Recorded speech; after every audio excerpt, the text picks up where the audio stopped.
Temperamental.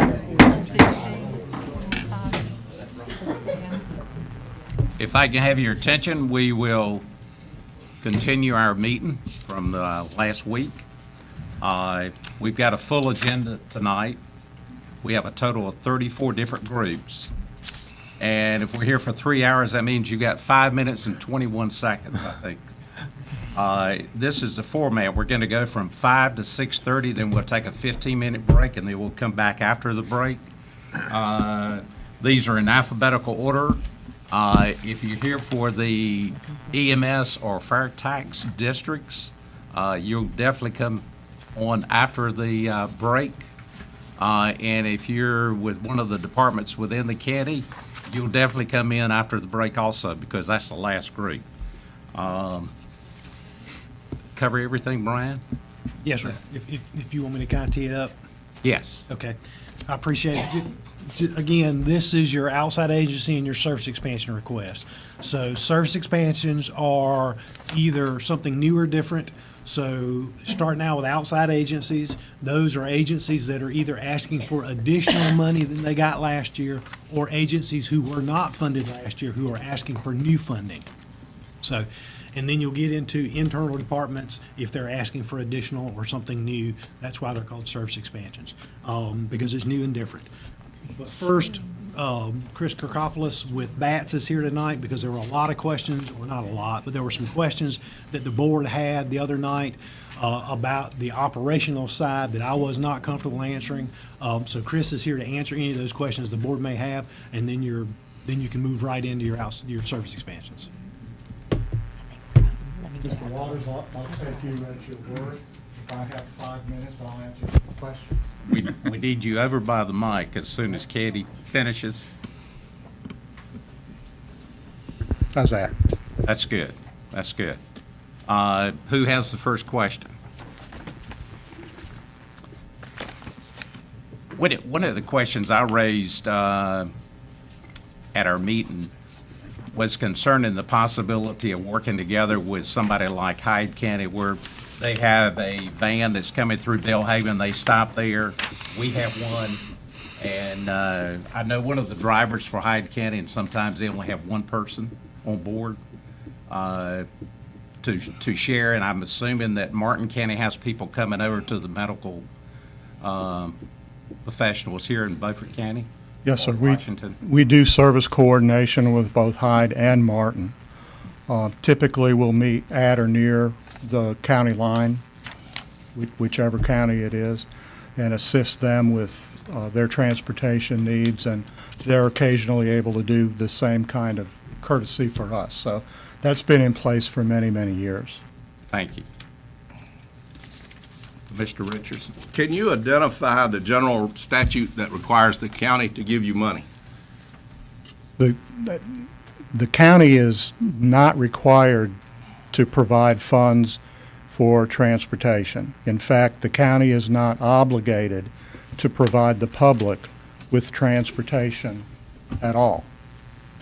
So there is no statute of that sort that you're referencing. However, to the commissioners in general, I just draw your attention to the one-page flyer that I just sent around. I think it's important that the commissioners have an understanding of the type of passenger and the needs those passengers have.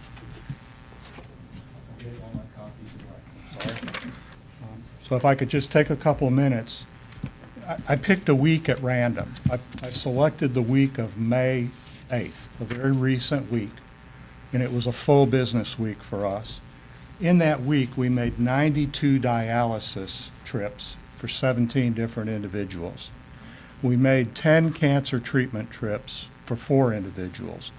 We made 129 wheelchair trips for 79 individuals, 4 hospital trips for 2 passengers, 35 employment trips for 9 passengers, 163 human service transportation appointment trips for 52 people, 31 doctor's office trips for 31 passengers, and 32 trips to the community college for 15 BCCC students. This is predominantly the type of passenger that we are transporting on a daily basis. People who need to use a transit system mainly for medical care, for education, or for work. A different way to answer your question, Mr. Richardson, might be that Beaufort County citizens have paid through their state taxes and their federal taxes.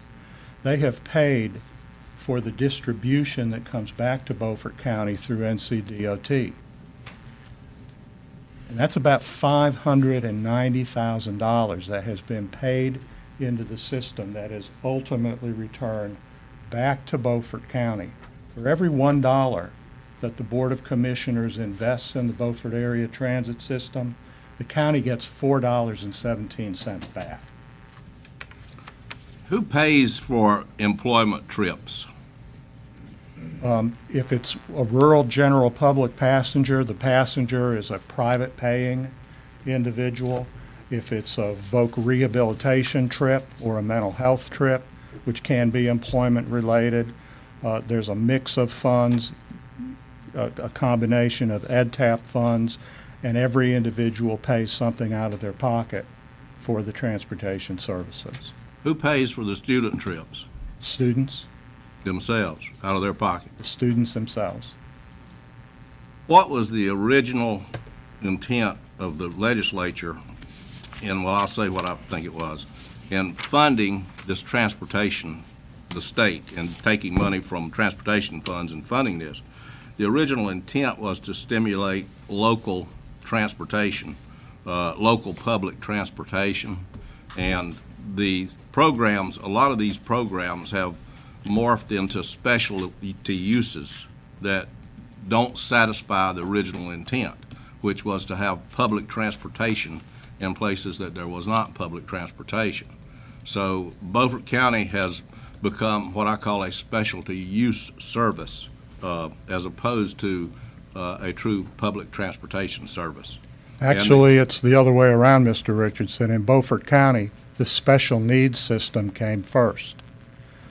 BCDC was operating a special need transportation system, and 14 other Beaufort County agencies and departments, like Public Health and DSS, wanted to be able to use that service. All these different agencies were asking NCDOT for grant money, and NCDOT responded with the idea of funding one consolidated lead transportation provider. And BCDC was the only agency to volunteer to fill that role. So the system, in fact, started out as a special needs transit system. About 7 years ago, we made services available to any member of the general public at their cost. But our transportation system has always primarily been special needs. But that may be true of our system, but the original intent of the legislature was to spark local area transportation systems in places that they did not exist because they couldn't make a go of it, and that was with a subsidy for them to be able to exist and survive. I hear a statement, I don't hear a question there. Well, I made the statement. That's what the original intent was of the legislature with these funds, was to spark local area transportation systems in places that they had a problem surviving because there wasn't enough business, so that we could have public transportation. And a lot of this came about through the various gasoline wars that went on, and scares about having gasoline and transportation costs. Does any other commissioner have a question? I got one quick. Okay. The first line there on your handout, 92 trips for 17 people. Explain that to me. Yeah, these Because I are, see a lot of it, the same thing on down. well, these are dialysis patients who are going 3 times a week. And each, a one-way trip is counted as a trip.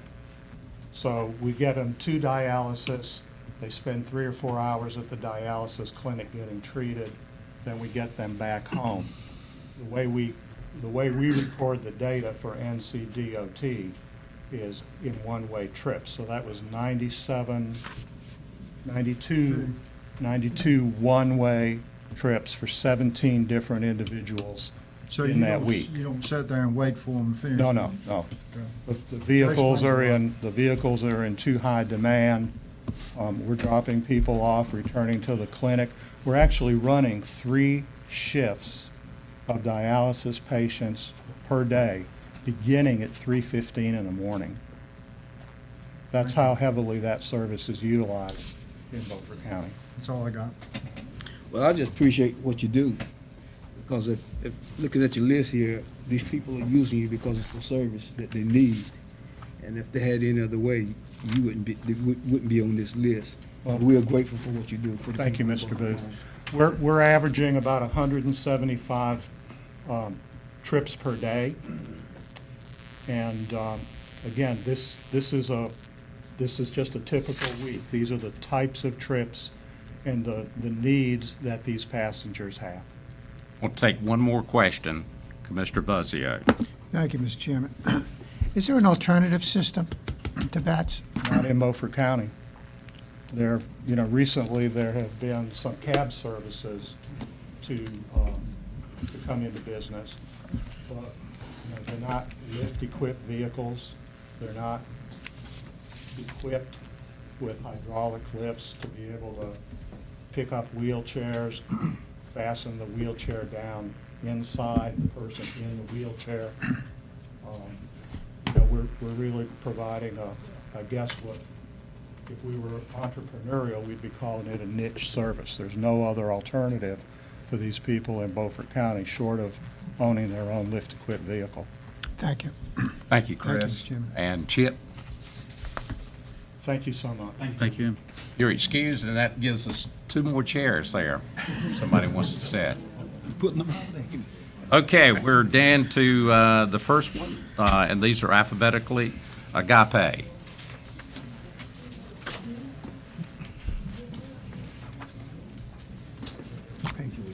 Is there anyone here from Agape?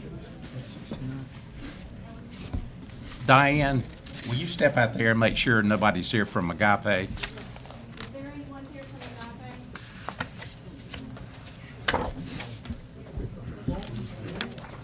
Agape? No one, okay. We're down to Arts of the Pampa.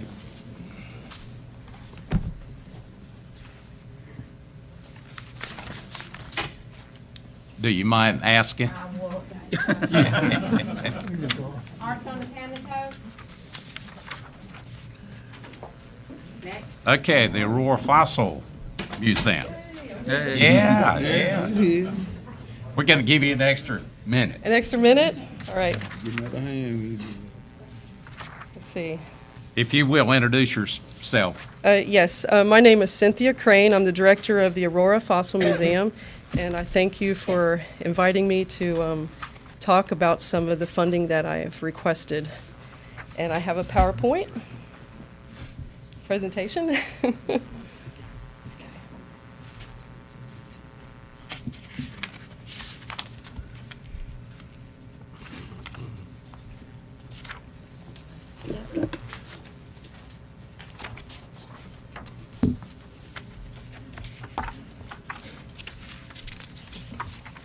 And I'm going to talk fast because I have a lot of stuff to cram into these slides.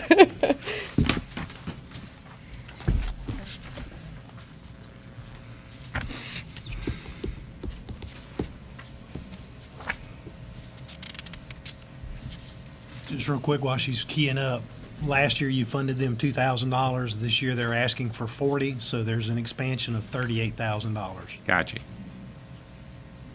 Now, the chairman will call time at the end of 10 minutes, just so you know that. I think I have it down to 6, Good. so hopefully, if I breathe in between, so if I turn red, I might need to stop and take a breath.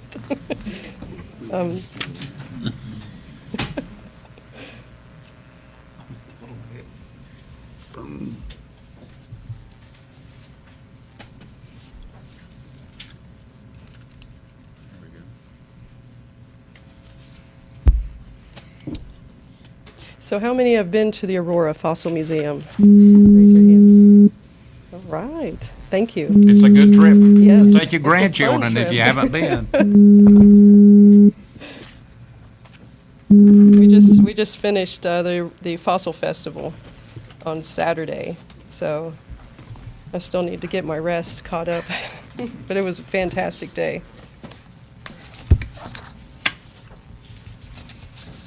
All right. And this is forward and back. Okay, well, like I said, my name is Cynthia Crane. I'm the director of the Aurora Fossil Museum, and I've come here to ask for some county funds to help with some expansion and upgrades of part of the museum. A little bit about a museum overview is that the museum was opened on June 15th, 1978. It was founded in 1976. You hit those lights over there. There you go, that's good. And it was a community project, and as you can see on the list of contributors, there's just a few, and one of them is the Beaufort County Board of Commissioners. The mission of the Fossil Museum is to educate on the geology, paleontology, coastal history of North Carolina, and do so in an engaging and enjoyable manner. So in 2018, we're going to celebrate our 40th birthday. We want to have a year-long celebration celebrating fossils, celebrating everything Aurora has to offer in that realm. So our facilities, most of you have been there. We have a shark dentition room, marine life room, Native American room, the newly renovated Potash Corp mine room. Across the street, we have a learning center which houses fossils and rocks from around the world, as well as a multi-purpose room called the Grace Bonner Building. The big draw to Aurora, to the Fossil Museum, is the Fossil Park. Everybody that comes to the Fossil Museum tours the displays, meets the staff, and then goes and fossil hunts in the park. So by the numbers, just a little brief numbers, the staff and board of directors, we have about 9 board of directors. We have some more coming on board. Staff is 1 full-time and 4 part-time. One contract bookkeeper and some year-long volunteers. Of course, we get a lot of volunteers during festival week, but we have about 25 people involved all year with what we do. And just a little bit of numbers there, 2017 in April, we had an impact either in outreach, in-house, fossil kits of about 14,500 people just in 1 month. So we're growing. So the following slides, I'm going to show some pie charts and some maps on data from the last fiscal year annual report. So you'll see 2015 in some of the maps. And I also have some 2016 data that if you would like it, just contact me and I'll let you know, give you those data. So 2015, we partnered with Potash Corp and started shipping teacher kits all over the United States. And what we do now is we ship them and we set up a Skype session. So the teachers get the fossil dirt, they get to have their children learn about the paleontology of the Aurora, Beaufort County area, and then we Skype in and do a virtual tour of the museum. And we use our educator, George Oliver. So we're starting to develop that, and more states and teachers are taking advantage of that. Group visits in 2015, 2016, we had a lot of group visits, primary and secondary schools, home schools, universities, colleges, even church groups. Just on Sunday, we had a Jeep club show up. So there were all kinds of Jeeps all over downtown Main Street. So we get a variety of groups coming in from preschool to what are the motorhome coach tours. So retirees come in too. Visitors in 2015, we had, these are the people, the blue on the map are the people from each county that have walked into the main museum door and signed the book. So we can account for 88 counties in North Carolina be represented coming to Aurora. The other white ones, we do a lot of extensive outreach with organizations like the North Carolina Fossil Club, so we're definitely positive that we've impacted every county in the state. 2015, we hit our big milestone landmark. We had all 50 states come into the Aurora Fossil Museum. 2016, we waited and waited to the last minute, but we did not get North Dakota. So we had 49 last year. This year, as of today, we only need Mississippi and South Dakota to walk in the door. And we'll have all 50 states visiting in less than 6 months. So we are getting more exposure. Internationally, 22 countries and all 6 inhabited continents. If we can get some penguins from Antarctica to come, we'd have all continents. But I hope, but this is interesting. We have all kinds of people coming in. all different walks of life, all different language, a little bit of a language barrier at times. But in 2016, we actually had a child from Russia come in with his grandparents, and he couldn't speak any English, which he loved fossils, and he got to fossil hunt. So why are people touring and visiting from all over the world? Aurora Fossil Museum brings a lot of tourism to eastern North Carolina, especially to Beaufort County. It is a one-of-a-kind museum, and people come to dig for fossils in the fossil park, and they engage and learn about science. So it's a very informal, very friendly, kid-friendly, family-friendly activity to engage people, to put their phones down and go out and just get dirty and have fun, have a good day. So last year we enacted Fossil Town USA as Aurora, and the fossil park is one of, there's one that's really close, but it is really one of a kind in the nation.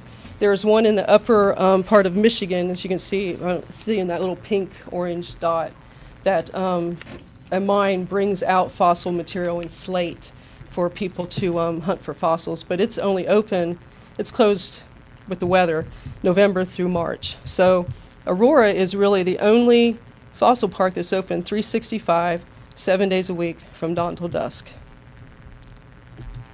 So, with it being open 365, 7 days a week from dawn till dusk, we have some wear and tear, lots of wear and tear. As you can see, if you can see the terraces that we have for the benches, grandparents bring their kids and they sit in the benches and watch their kids play in the park. It's not covered, it's starting to rot. Both of them are starting to get a little ratty looking, and they need some upgrades. I didn't take a lot of pictures because I know I don't have a lot of time, but this was what I proposed to Beaufort County. We do have some picnic tables. We have about, I think, 20 picnic tables, and only one is ADA compliant. We did have the friends come in and they resanded them. We do a screw check to make sure there's no nails or anything sticking out for dangerous, for something to happen. But we'd like to replace them with the heavy-duty plastic, recycled plastic tables with ADA compliance, so that they'd be safe and easy to use, and everybody that comes to the museum would have a chance to have lunch in the park, whether they're in a wheelchair or not. Replace the end terraces with roofs, and have, so that would be shade, like I showed you in the last. There's no shade, so when the parents and the grandparents sit in the bench, they're not shaded from the sun. We have a back pit. I don't know if you guys are familiar with the fossil park. We have a main pit, which you see, but there's one in the back in the shade. And it has a perimeter with another property which has a lot of trees, and sometimes the weeds get overgrown, so we like to have a privacy fence there for aesthetic purposes. Develop signage. There's a lot of things in the park that we can educate on, like the big bucket, and more about the fossils and more about the history of the area for the general person. In September through March, we're closed on Sunday, so we do get a lot of visitors out there, and to have more engaging activities and more educational signs, they can learn more about Beaufort County. And the final line for 3,000 is to develop a phosphate display. We had the opportunity to acquire Stanley Riggs' phosphate display collection from East Carolina University, which he collected in the 50s and 60s during his PhD work. So he has phosphate samples from all over the world. And we would like to put it in a big display and tie Aurora and Beaufort County into the importance of phosphate. I think it would be a very good draw to the museum and to Beaufort County. So, just want to end with a couple of quotes. Senator Bill Cook loves the Aurora Fossil Museum, brings his grandchildren here. And Ray McKeithen, the museum has an excellent reputation as a destination for fun and learning. When you come to Aurora, some people say, oh, I drove out to Aurora, it's about 400 people in the town, but then they come down Main Street and whew, we have all kinds of buses and all kinds of people, kids running all around. So it's becoming a good destination for family and fun. So thank you. And if you have any questions, don't hesitate to ask me now.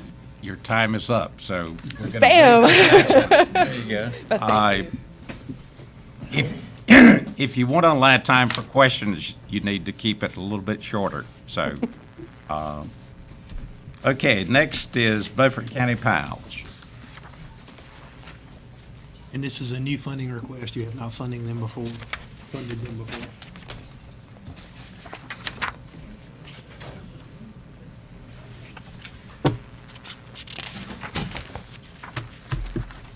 Well, good afternoon, Mr. Chairman and fellow county commissioners. I welcome the opportunity to speak I was here about 2 months ago, and I gave a detailed presentation of what we did, so I didn't want to regurgitate that. And I think you all have a detailed summary in your brief of some of these particulars that we're looking at. So during the March 6th meeting, I provided an overview of the growth of the Beaufort County Power Program since the commissioners provided some of the money to help us get started back in May of 2012, about $200, part of our membership fee, which I thank you for. Now, since that time, we've designed one of the most unique science and technology programs for youth in the United States. We focus on exposing youth in Beaufort County, regardless of race, sex, color, or creed, and primarily middle school age kids, to aviation and boating, where they actually learn how to sail on a boat through the cooperation with Will Washington Sailing School, and they also learn how to, they actually get actual flight time with Dillon's Aviation, one of our partners. We also focus on life skills and fitness. ECU has characterized our program as a holistic interventional program, so we started looking at health and things early at age, so the kids don't look at diabetes, substance abuse, and things like that as they get older. We start putting some trends in their minds as 6th, 7th, 8th graders, in addition to the STEM activities. We focus on doing this by way of a $161,000 grant we got from the Borough's Welcome Fund 3 years ago, which allows us to buy materials that we have purchased thus far. Now, in March, I provided the commissioners with a detailed briefing package that explains some of our accomplishments, but just to highlight a few, specifically here in Beaufort County, we purchased over $100,000 in educational equipment for the students. This includes airplane simulators, wind tunnels, 3D printers, and we've also, since I was here the last time, we signed a lease for a full motion simulator, making us the only nonprofit in the world with a full motion simulator dedicated specifically to working with kids. And we've also just bought $20,000 worth of flight training devices for the kids. So we're unique in one way of being the only program of its type in the United States, and we're unique in another way of being the only program of its type in the world, right here in Beaufort County. Okay. In 2015, we were selected as the Beaufort County Nonprofit of the Year because of some of the unique things we've been doing in the community. And based on community service and an idea that Mr. Alligood put forth when he was the city manager, the city of Washington passed a resolution to provide Beaufort County PAL with prime land at the city airport to construct a 6,000 square foot facility. This is now an aviation science and technology center, and at this point we are about 75% complete, and I think photos have been circulated of the exterior and interior of the building, just to give you an idea of where we're at. Okay. Now, to date, we've raised about $170,000 in capital funds, designated capital funds, and I'm here asking for approximately $35,000 to help us finish the project. Potash has been one of our major supporters, but they just notified me a few days ago that because of the financial situation this year, they don't think they're going to be able to help. But they have given us $30,000 for last year toward the construction of our building. And what I'd like to do now is just highlight some key points as takeaways. Now, the Beaufort County Power Facility at the airport, which is where it's going to be, will promote the airport as a county resource for everyone. It'll demonstrate to industry and visitors when they visit Beaufort County how Beaufort County is committed to youth. They'll improve the relationship with law enforcement and school officials. And they'll provide a youth STEM, which is a science, technology, engineering, and math program. And we'll also create a health assessment program in working with the Beaufort County Health Department. And we'll do this because my vice president is the director of the Beaufort County Health Department, Jim Matson. Now, what's going to be the return on investment if we ask for $35,000? Well, it's going to provide regional and national media exposure for the sponsors. And some of our sponsors, by the way, are Lowe's, Builders First Source, Office Depot, just to name a few. It'll provide bang for the buck. And asking for $35,000, it costs approximately $75,000 per year to incarcerate a juvenile in North Carolina. So for $35,000, we're asking, if we save one kid through our program, you have $40,000 and change. If we save 3 youth in our program, that'll pay for 100% of our building costs. We're starting a 4-month summer camp program, June 12th. It costs about $1,600 per kid to put this camp on. Of course, for the grants, we don't charge a penny. And we've got our largest crew ever, 23 students and 5 counselors.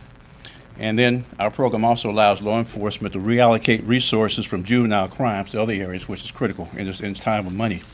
Now, program benefits for Beaufort County youth. Over 1,000 youth have participated in our program since July 2015. And this included a 4-month program we just finished at Chocowinty Middle School, which introduced 18 kids to a computer-aided design and engineering program. And it also helps youth and their families realize, 1, that a STEM career is not just a dream.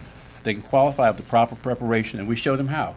We brought in partners such as NASA, ECU School of Engineering and Sustainability, Beaufort County Community College, the North Carolina Space Grant Program, and the North Carolina Department of Transportation and the Beaufort County School System.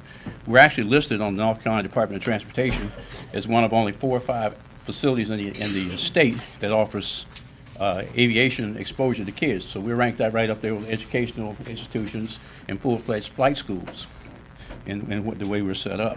We also introduced the kids to fitness, diet, healthy life skills, and we exposed the youth to STEM and first responder careers. We have a lot of engineers, scientists, and military officials that are involved in our program. And as part of our program, we take the kids to every military base in North Carolina within a 50-mile radius. Seymour Johnson, Cherry Point, the Coast Guard facility. And the Army National Guard right here in North Carolina. I mean, right here in Washington is also one of our members. And last but not least, we show the kids how staying in school and staying out of trouble is important to getting a STEM job, any job. So with that being said, I welcome any questions that you might have in addition to the information that's in the packet that I had not answered. I think I have a detailed breakdown on what the $35,000 is for. And I trust you'll give us some favorable consideration since we are one of the most unique programs in the United States, if not the world, especially in dealing with middle school education level kids. So thank you for your time. We've got time for one question. Since you did such a great job, you were in 5 minutes. Anyone?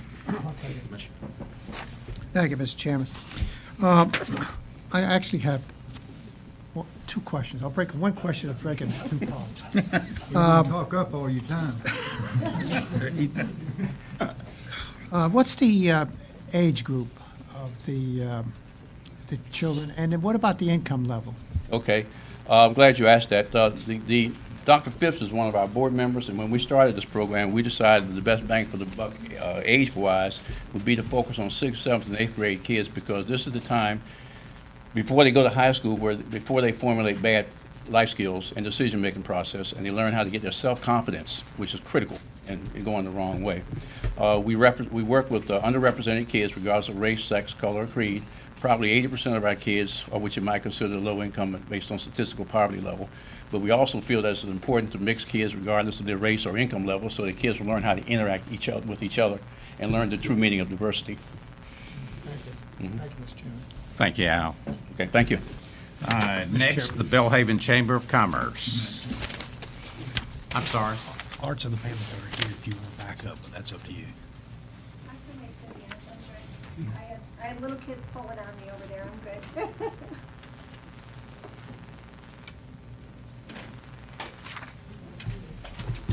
The next group that's not here, we'll let you go. I do have a PowerPoint, but my little thumb drive is not compatible evidently with the computer, so I have you.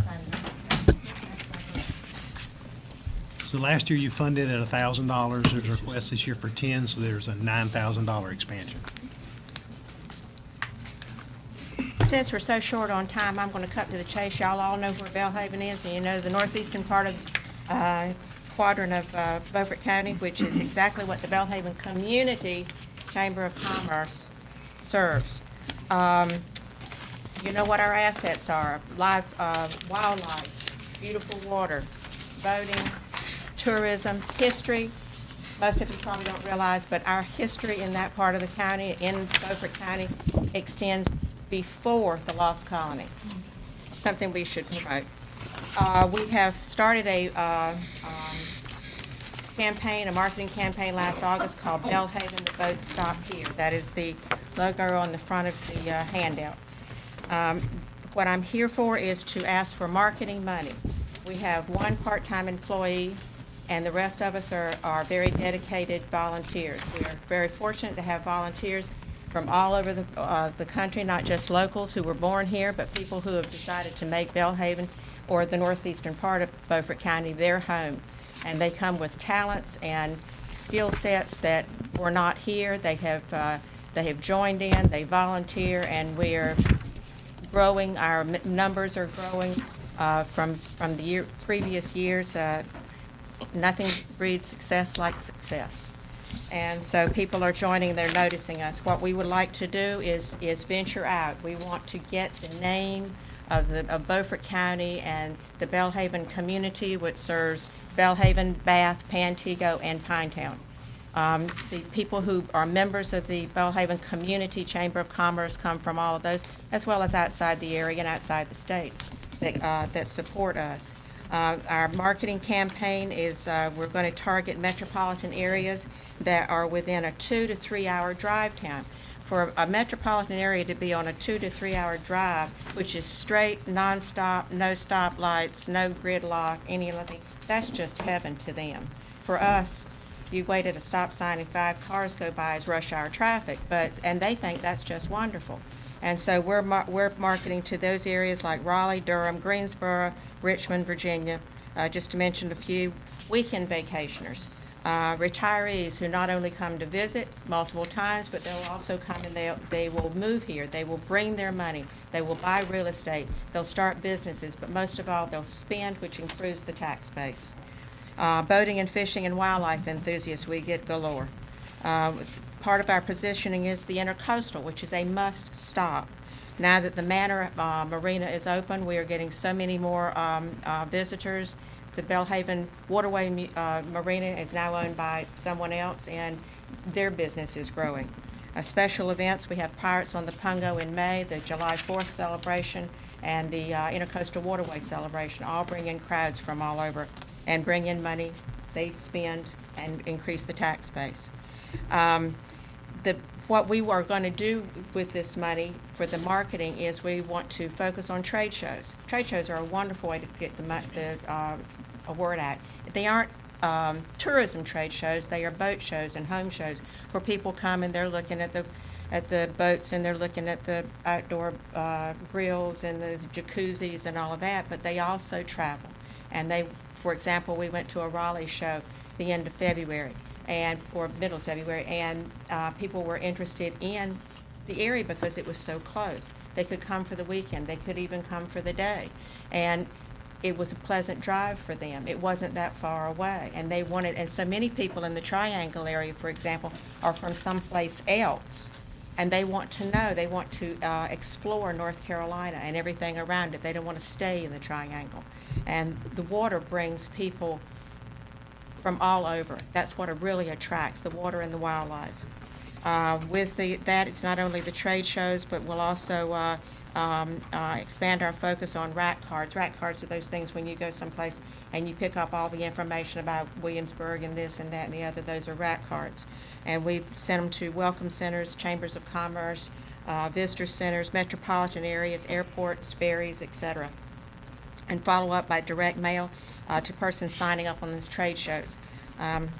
We got people to sign up at trade shows by giving them something, a night in a B&B, dinner at, in this case, the tavern, or dinner at Spoon River, and they signed up in droves. And so we capture their email address and their names. We follow by direct mail, expand media advertising, magazines and radio, and expand on social media, which is all important these days. But this is what we would like to use that money for. We'll get the word out. The Owen signage. Gosh, how can you find somebody if you don't know where they are? And we need to improve our signage rather than Belhaven just be someplace where people kind of on their way to Manio and they get lost and they don't take 64 and they find out, oh, what a cute little town. And so we want to drive them there rather than stumbling over it. Okay, that was the fast version. Any questions? I got one. Yes, sir. How many members do y'all have? How many what? How many members do y'all have? I can't tell you, but I can get it to you. What's your dues? The dues are, it depends on what it is. Individuals are $60 a year. Small business is $75 a year. There's a medium-sized business, I think, is $125. The next one's like $150, depending on the number of employees, up to as much as $250. And then we have some businesses that just send us $1,000. We don't have too many of those, but we do have a few. And we I'd like to know how many members you got. I will let you know. Appreciate that. I'll even send you a list if you'd like. That'll be fine. Okay, good. Thank you very much. Thank you. Thank you. BHM Library. So in the current year, you funded BHM $202,500. They are asking for $212 in this fiscal year, so that's an expansion of $9,500.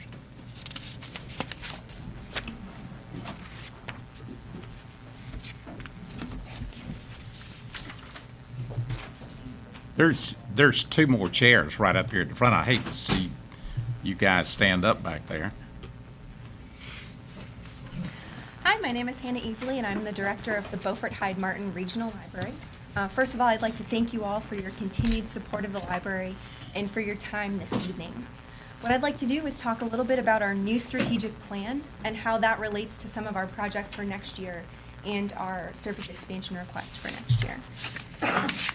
So this year we received a federal grant to do a strategic planning project, and we wanted to do this because we wanted to make sure that we are being good stewards of public funds and that we're using our time and energy in the most efficient way possible.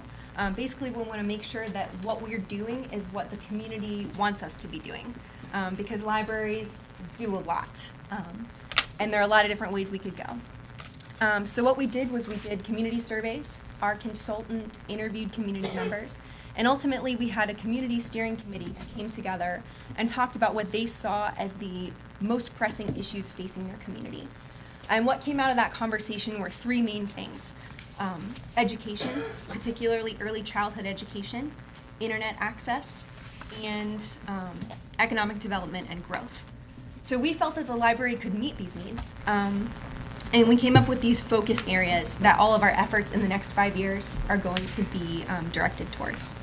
The first is building a community of readers. And that focus area is really all about early childhood education and making sure that caregivers feel comfortable being their child's first teacher. And also making sure that library staff have the training that they need to deliver truly excellent early childhood programming. We also have connecting to technology in the online world. Internet access is a big deal. A lot of people in Beaufort County don't have access to internet at home, and they really rely on the library to get things done. Things like job applications, distance education, even getting pay stubs. I help somebody with a resume or with a job search almost every day. So we want to make sure that we have excellent internet access and excellent technology available at the library. So one thing we're doing is this year we are seeking federal E-rate funds to get broadband at each of our locations in Beaufort County. Right now we have 25 meg DSL, and that's just not good enough. So that's something we're hoping is going to happen in the summer or the fall.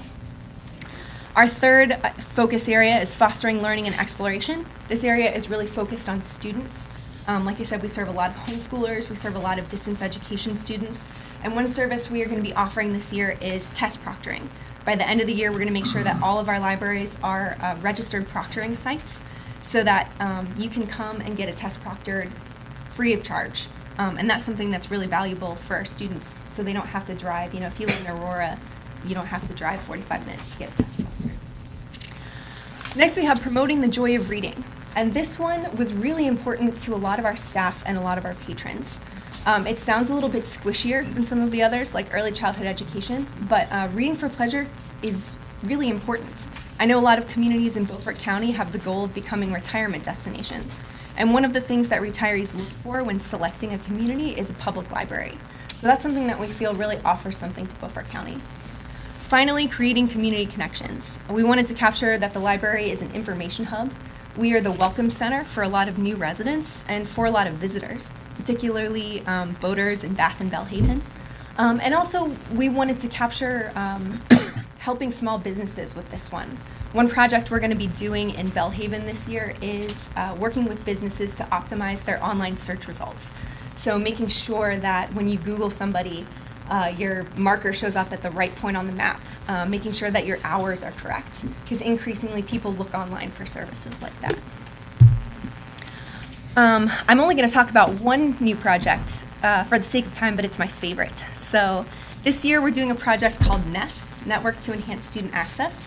And basically what we're going to be doing is working with Beaufort County schools so that all students will automatically have a public library card. That's their student PIN. Their student PIN is something that they use to get lunch. They use it for a lot of things, so they all know it.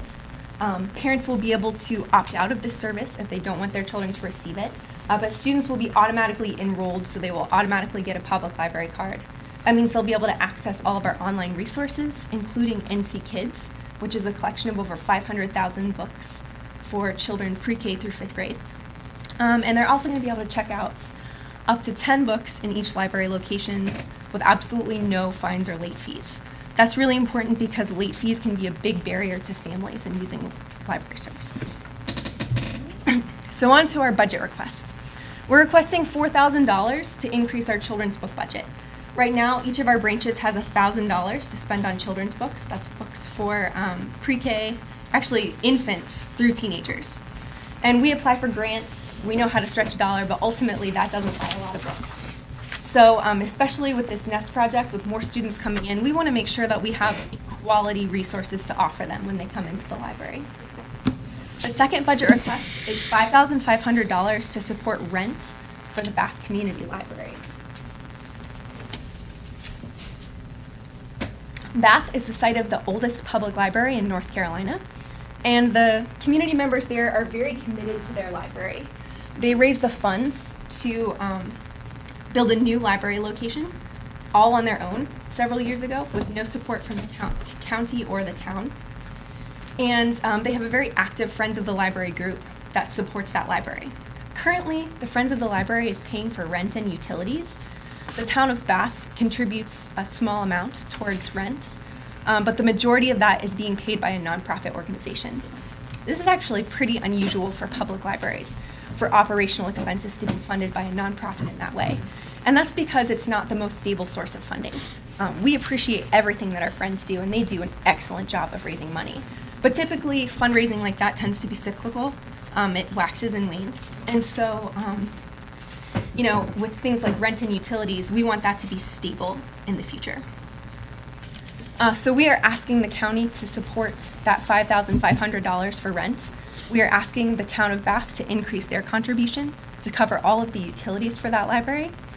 And our hope is that that is going to make this secure for the future. That way, the Bath Community Library will be able to continue serving patrons. Ruth, would you like to add anything? Okay. Questions? Where are the offices for the library system located? They are located in the old courthouse. That's our central offices for the Beaufort, Hyde, Martin entire system.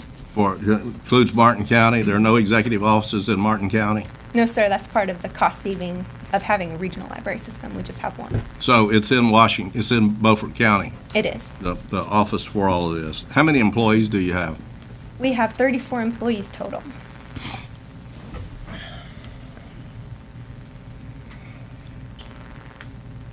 Are they all full-time? No, sir, most of them are part-time. How many are full-time?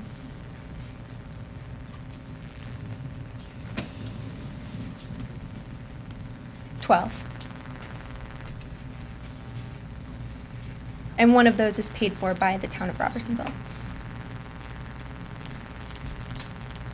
Have time for one more question? Thank you very much, Hannah. Okay, the Boys and Girls Club. So the Boys and Girls Club, real quickly, last year you funded them at $45,000, but $5,000 was non-recurring. You made that a one-time contribution. So it goes back to the $40,000 base funding. They've asked for 50, so it's an expansion this year of 10,000.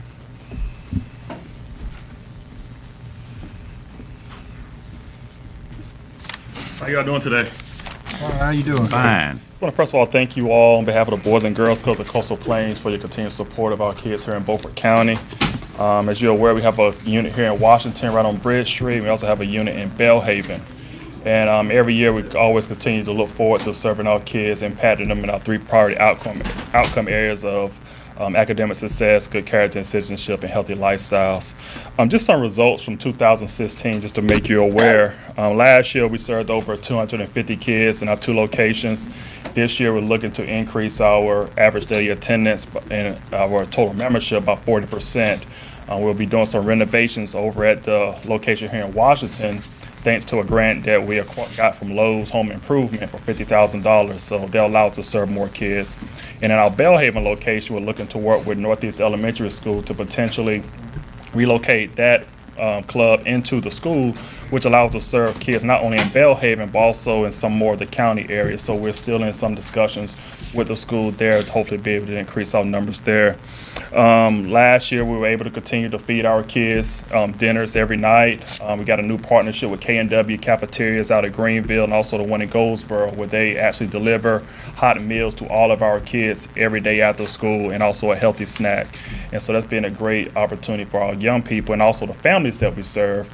But we're also making sure that we're fighting that obesity epidemic and also diabetes, also other health issues by making sure they're getting a high quality, nutritious meal every day after school.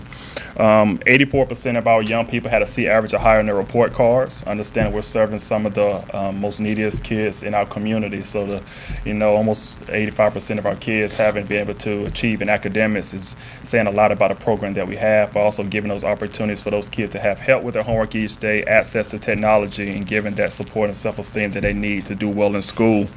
Our clubs here in Beaufort County did over 1,200 hours of community service in the local community. That's doing trash pickups, to working in the soup kitchens, to going to seeing citizen centers, or just writing letters to local law enforcement or the troops overseas. As an organization, we did almost 8,000 hours of community service, and that equated to almost $180,000 back into the local economy. So the work that they're doing within their clubs and in their communities, not only giving them a sense of pride in their communities, but also giving back in a positive economic light to the communities that we serve. We were able to report no teen pregnancies last year among our teenagers, and also we had none of our young people in our program were entering the juvenile system. And so we're doing a great job of making sure, taking those kids who need us most and making sure they're in a productive, safe, positive environment within our clubs. As we continue to move forward, we do have an opportunity as a total organization to merge with the neighboring organization in Carter and Craven County. So on July 1st, our organization will be picking up 6 more clubs in 2 more counties. But that's a testament to the communities and the clubs that we already serve, showing the impact of what we're doing, that other communities are wanting a little piece of the program that we have right here in Beaufort County and our other counties that we serve. As Mr. Allgood just talked about, we are asking for an increase due to the more kids that we'll be serving next year, but also to continue to be able to impact and provide the necessary programs that we're offering today. So I just want to thank you for your time, and definitely if you have any questions, I'm here to answer them. I got one thing. So. Did you say that, I didn't quite understand you, but did you say the kids that are in your program have to keep a certain grade level? No, sir, they do not. But looking at the report cards from last year, 84% did have a C average or higher. But they don't have to keep a certain grade requirement to be part of our program. There's no requirements to be in our program along year of the age. And how do you find them after they leave your program? How do you find them in society? A lot of them come back. I'm a former club kid. I always reach back to my old club directors and old staff just to tell them where I'm at. For instance, on Monday, I get to go speak in front of my former organization in Raleigh and some of those leaders and donors, and just to show them what the Boys and Girls Club, how it definitely impacts them, because it impacted me as a kid. I started the club in Raleigh when I was 5 years old. I stayed in that program until I graduated high school and went to college, graduated on a Sunday. Monday, I was back in the club somehow. I don't know how I got here. So 17 years later, I'm still working in Boys and Girls Club. But that was the impact that it had on my life, knowing the situation that I came from, single-parent home, never knew my father. He was incarcerated. But the club was that constant. It was that stability that I had. It wasn't the schools. It wasn't the churches. It was my club program that provided for me and gave me all the opportunities and gave me the opportunity to stand here today. Thank you very much. I have a question. Thank you, Mr. Chairman. What's the number of children in your program from Beaufort County? Beaufort County, about 250 kids. Out of how many? What's the total? In Beaufort, how many kids? In your total area you cover. We serve about 26. We had 2,600 kids last year among our 5 counties. We also have clubs in Lenore, Greene, Martin, and also Pitt County as well. What's the average age of the students? The majority of our kids, our largest age group is about at 10 to 13. That's the majority of our kids fall in line. We did have some increases, about a 10% increase in our high school teams overall organization, and that's one thing that we're doing now. We were able to hire a former principal from South Central High School that's working with us. She started in September, and she's working on workforce development and making sure that these kids are exposed to opportunities in their local community. Because a lot of kids that we serve, they go be living in this community. And so we're trying to show them all the options they have. If it's trade school, if it's community college, if it's 4 years, if it's going to the workforce and military. Once they walk that stage after their senior year, we want them to have a plan and not just grabbing a diploma and be lost. And so we're looking to implement that program starting this summer, partner with some organizations right here in the local community to expose these kids to opportunities they have right here, and knowing that regardless of what they want to do, that there's a place for them. And so we not only going to start with high school kids, but we're going to trickle that down all the way to our younger kids. So when they walk into our club, say at age 6, there's some pathways that they can take to wherever their goal is. And so we're going to make it a full total workforce development type opportunity within our club, starting at the younger grade levels all the way until they graduate from high school. Okay, thank you. Thank you very much. Thank you so much. I appreciate it. Citizens on South Side Together.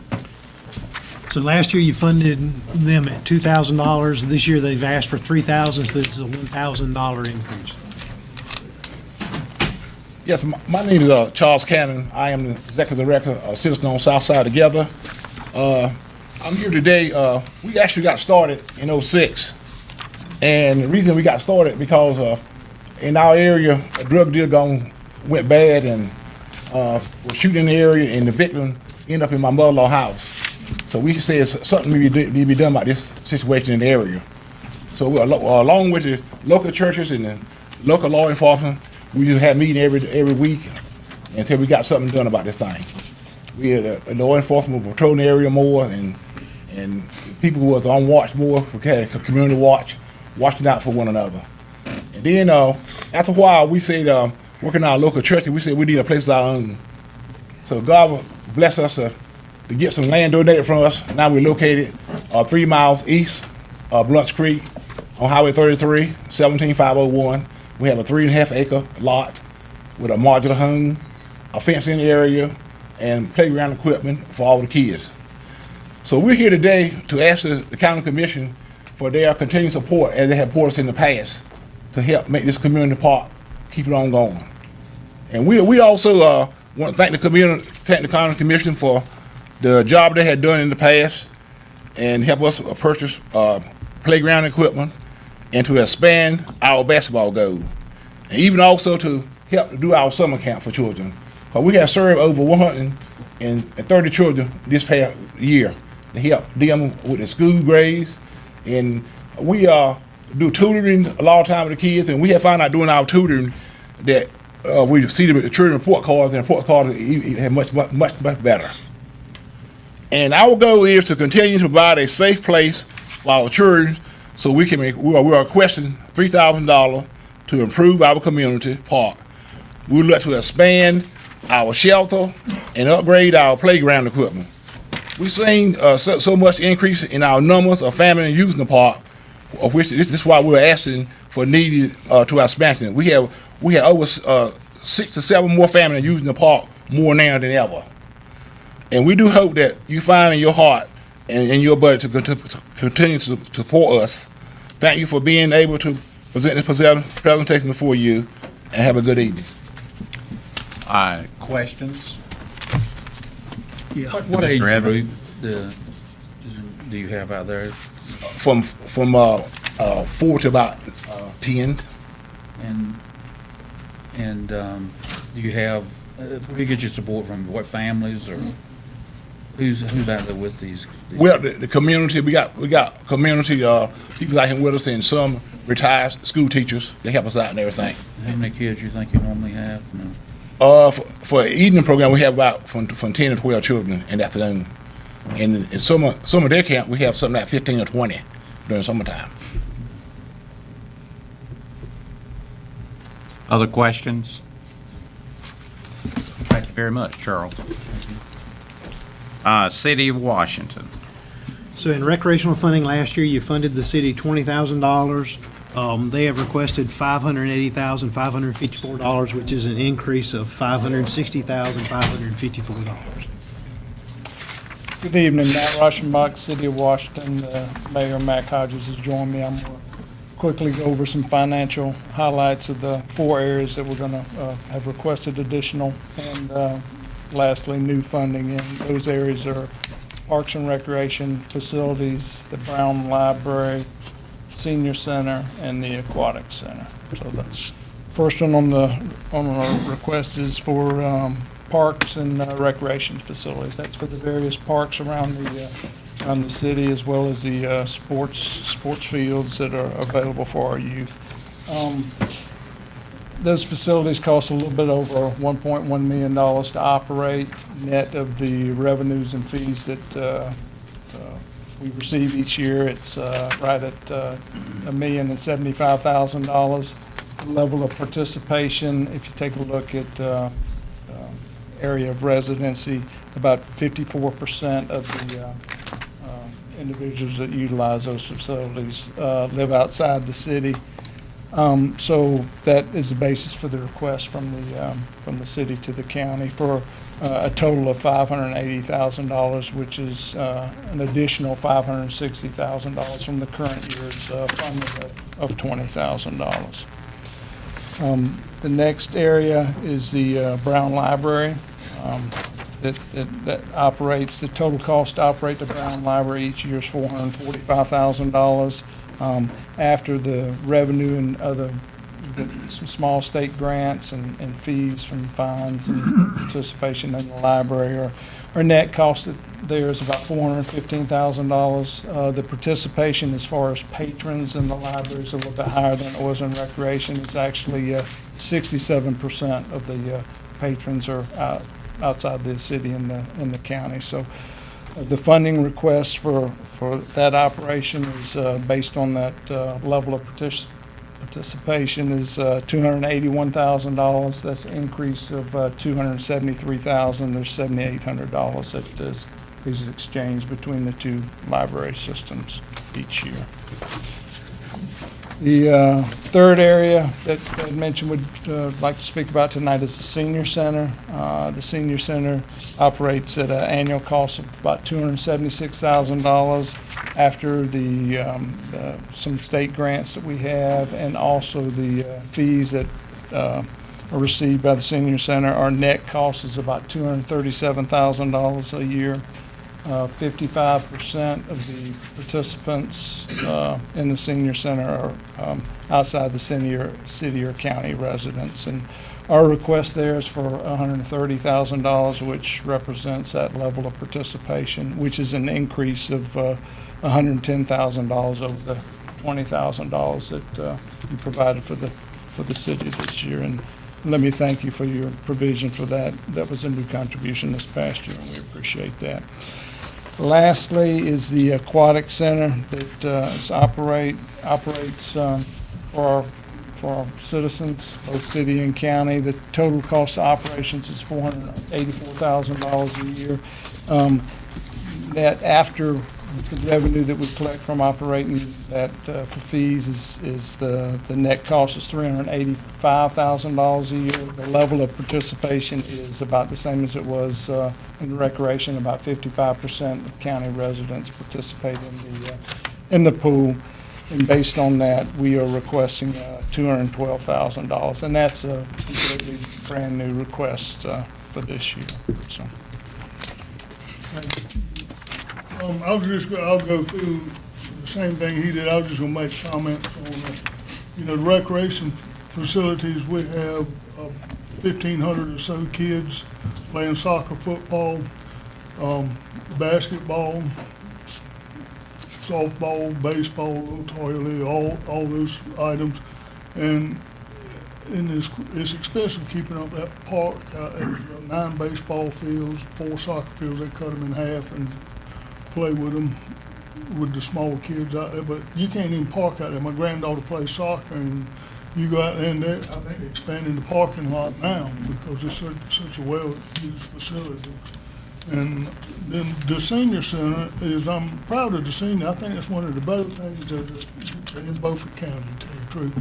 We just got an award for excellence from the state, from the excellence in the Senior Center. Somebody from Raleigh came down and presented him with a certificate of winning award of excellence, and they have 4 or 5 things going on over there every day. and they have 2,500 or so a month come through there. So I know a lot of them come through there at the same time. And the thing really bothers me when I get to the Brown Library is, you know, when you're talking about you fund Bath, Belhaven, and Aurora to about 65, and I guarantee you the Brown Library has traffic of 3 times all them added up. You know, it would be nice to get a little help over there for them. They have a bunch, and they have more purposes. They have a computer bank, and I go to their meetings at their board meetings, and when I go through there, there's kids in there that probably don't have access to computers doing their homework. Their meetings at 4 o'clock is full of probably high school kids doing their homework. And people go in there and look for jobs, and it's just a multitask used facility. And the Aquatic Center is kind of gets back to the same thing. Is we got 1,000 or so members now. It's moved up, and we got some issues fixed with it. But it's also you're sitting there and you're having the state championship in there, but there's probably not any little towns little as Washington has a pool they can go out there and just, you know, you have the swimming team out there, the Gators out there. Al Powell takes his crowd out there and gives them all swimming lessons. The Boys and Girls Club take their crowd out there all summer, gives them swimming lessons. So it's used for a lot of things that are other than the membership of the pool. So anyway, that one's perking up a little bit. So, the Aquatic Center, is that all of them? Okay. So, Questions? Mr. Mayor, yes. do we charge, do you charge any entrance fees for some of these activities? We did this year. We used to let kids play for free, and it gets so confusing that I never think, I don't know what the council is going to do this year. Councilman Beeman wants to get rid of it again. It's even just as soon as we charge we were going to charge the county more than the city, and it just ends up, well, I'm staying with my grandmama. She lives on 12th Street, and you know, they always so it gets so confusing, and it takes so much effort to get $25 a piece out of them that it's just, you know, it's just pulling your hair out to do it. And what you're doing is, I'm sure we get a few complaints that some of the kids that do play, you know, basketball and soccer and stuff, the parents won't give them the $25 to play, so we're losing some. So I think that's Beaman's problem for the amount of effort it takes to get. I think it generates like $50,000 or something like that, 45. And it's, you know, the soccer's got to get theirs, and the Little League baseball and the girls softball, and it's just a lot of trouble for. I have one more quick question. Is it time to reopen the discussions about merging the library systems? We talk. I mean, I don't have a problem talking with it. The problem we did the last time when we had the conversation is we get one vote, and they got libraries in like Mighty Mesquite Library that, you know, we're putting in $200,000-300,000 in that pot, and some people putting $30,000 in it, and they got the same vote that we got. I think we're one of the main stickers in that thing, but, you know. Thank you. I'm just telling you, when I get on that library board, and I might be wrong, they talk about the traffic in there being at 7,000 a month, which is huge. Mm-hmm. And they've got 1,000 card carriers. You know, I mean, it's just used for so much stuff that's not a library.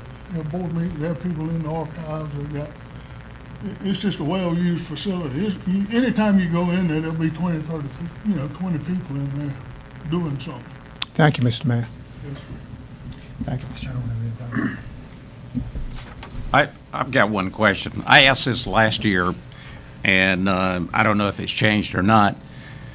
Gross revenues that are paid by the county residents for utilities. Last year, you said that number was 11 million. Is that still in the ballpark?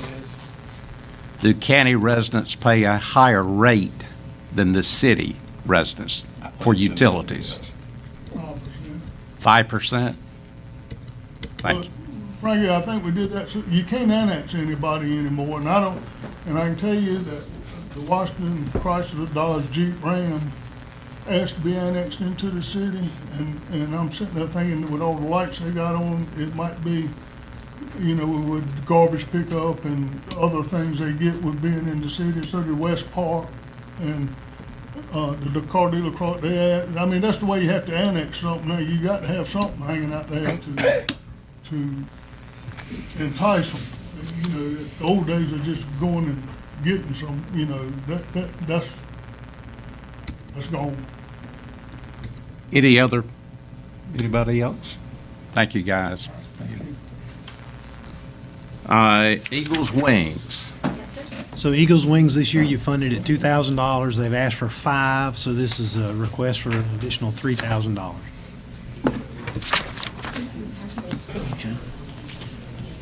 Good evening. Thank you so much. Last year was the first time in the history of Eagles Wings that we received any money from the county of Beaufort to survive, to fulfill our programs. And we thank you for that, because that's pretty groundbreaking. You know, we are a faith-based food pantry. Some people think we're a food bank, but that's the food bank of the Albemarle. But my request with the county is always to participate in our Backpack Eaglets program. And every year I see those numbers increase. When I started at Eagles Wings a little over 3 years ago, we were feeding about 82 school children backpack meals for the weekend. It is now up to 124 students. And these are students that are identified by the school counselors. They get free breakfast and lunches, and that they live, for the most part, in what we would call food insecure households. So these backpack meals are really very helpful in bridging that gap between that last lunch on Friday and that free breakfast on Monday morning. And if you don't think that's true, you really need to come and see some of our children and the way that they are living. These children need that support. We cannot expect them to do well in school if they are not being fed. I mean, that's a reality check. You know, and you cannot punish the children for the sins of the parents. If the parents are making bad decisions or whatever, those children still need that nourishment in order to function. And if you want them to function well in school, and if you want them to be able to, after school, participate and be productive citizens, then this all ties in. You cannot do that without nourishment. I don't know about any of you, but I've rarely missed a meal in my lifetime. All right? I've always had a full pantry and a refrigerator at home. My parents always provided that. But these children don't have that opportunity. So I'm asking you to once again partner with us. You did give us $2,000 last year. Thank you very much. And that is definitely directly allocated to the backpack program. I'm asking for $5,000 this year. Of course, we will take whatever in your beneficence you decide to send to us. But know that every dollar you do give to us is going directly into that program. Any questions? I have a statement. Go ahead. Social Service Director is sitting in here.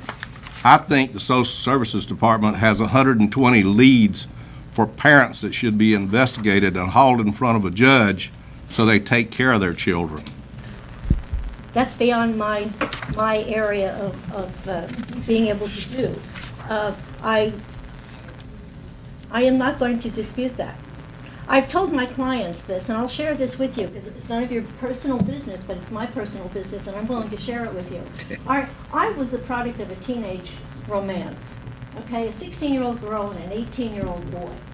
And I was given up for adoption as an infant. And I was adopted by a family that wanted a child and could provide for a child. So I was immediately into a family with a great-grandfather, a grandfather, a grandmother, and 2 parents, and myself. And we all lived in this big Victorian house together for the first few years of my life, and it was wonderful. But not every parent loves their child enough, or not every parent has the ability to be able to take care of their children. I bless the fact that my birth mother gave me up for adoption, because she knew that she could not provide for me. So, but not every parent is that dedicated. But again, you cannot punish the children for the sins of the parents.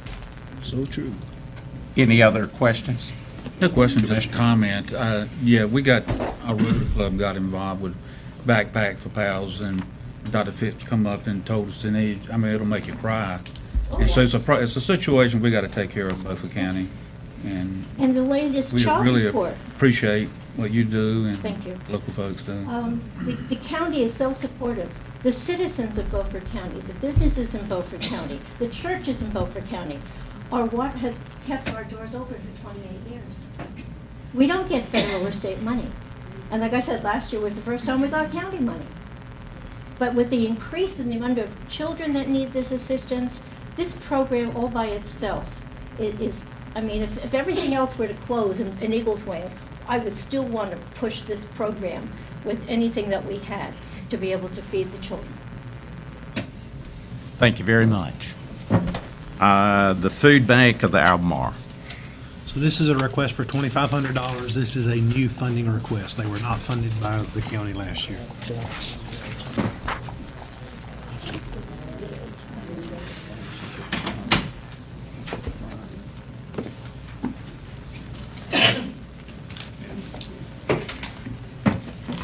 Carolyn Anderson, Director of Development with Food Bank of the Albemarle. I want to thank you for considering our request and for allowing me to come before you this evening. Food Bank of the Albemarle services 15 counties in northeast North Carolina, with, of course, Beaufort being one of them. We are a member of the Feeding America network of food banks, as well as the North Carolina State Association of Feeding America Food Banks. We have 145 partner agencies across our 15-county area, and they're in the form of food pantries like Eagles Wings, soup kitchens, child and adult care programs, and things of that nature. We are pleased with the progress we've made to alleviate hunger in Beaufort County, but there's still a lot of work to be done. The most recent data, and it was provided since, I'm giving you updated data prior to, since the letter of request was submitted. The most recent data reflects that we have 17.1% of Beaufort County's population facing food insecurity. That's right at 8,150 people. And unfortunately, as it was just mentioned a minute ago, we have a lot of children, 2,290 children. That's what they're estimating to face food insecurity at this time in the county. We're through the support of local community partners and our partner agencies and private citizens. During the fiscal year ending June 30th of last year, we distributed over 1.1 million pounds of food in the county, and this was over 675,000 meals that we were able to put into the county. We could not have done this alone. We've got 12 food pantries, 5 mobile food pantries, and then a soup kitchen located within the county. And what we do as a food bank is we source the food. We work with the local growers, the retail, national, retail corporate partners of Feeding America, as well as, reach out to individuals on our own. But we do work a lot with our growers in the 15-county area, and we are very fortunate at the amount of fresh produce that we're able to, healthy, nutritious foods are getting passed along to these families. And we did, unfortunately, Hurricane Matthew came along. We were able to provide over 45,000 pounds of food, water, supplies that were needed for that kind of emergency situation. We continue to work to provide nutritional substance, but we're also taking this a step further. We believe that a lot of families can become self-sustainable, and we're offering programs. We're working through community partners like the Cooperative Extension Service to offer like nutrition workshops, how to eat on a budget, trying to give them more tools to be able to become self-sustaining. We're even looking into going as far as financial literacy, partnering with one of the institutions that offers financial literacy classes and making those classes available to our clients. So we are making great strides in trying to move in a different direction, still to distribute the food, but to help them become self-sustainable. And the $2,500 we've requested, just so you'll know how that breaks down, that would enable us to purchase 12,500 pounds of food, which is the equivalent of 10,416 meals that it would put back into this local community. That's all I have. If you have any questions, I'd be glad to answer them. And what I handed you was the annual report from this past fiscal year, and I also handed you a data sheet just on Beaufort County. Commissioner Evans? I've seen these folks in action. East End Church of Christ is one of the distributors. And the people that come through there, they go through a question process. It's just, you just don't walk up. They fill my cart, they come through. They stand in line starting at 7:30 in the morning. And then we open up the food bank around 12. And then the kids, young kids get to walk the food out with these people. So it's a very well-run organization. It's just a comment. Oh, one question. On the 2015-16 Beaufort County profile sheet. Yes, sir. That's in there in the upper right-hand corner, it says that 999,695 meals served in Beaufort County. Over what period of time is that? That would have been from July 1, 2015 to June 30th, 2016. But if you divide that into three, that's 333,000 people. We only have... Well, this is the meals. We may give an average of 40 pounds at a distribution, 30 to 40 pounds at a distribution. But for every pound, we calculate that, like, for 5 pounds, $1 purchase 5 pounds of food. We take the total poundage and divide it by 1.2. That's the servings that it'll put out. So 5 pounds of food will equate to 4 servings.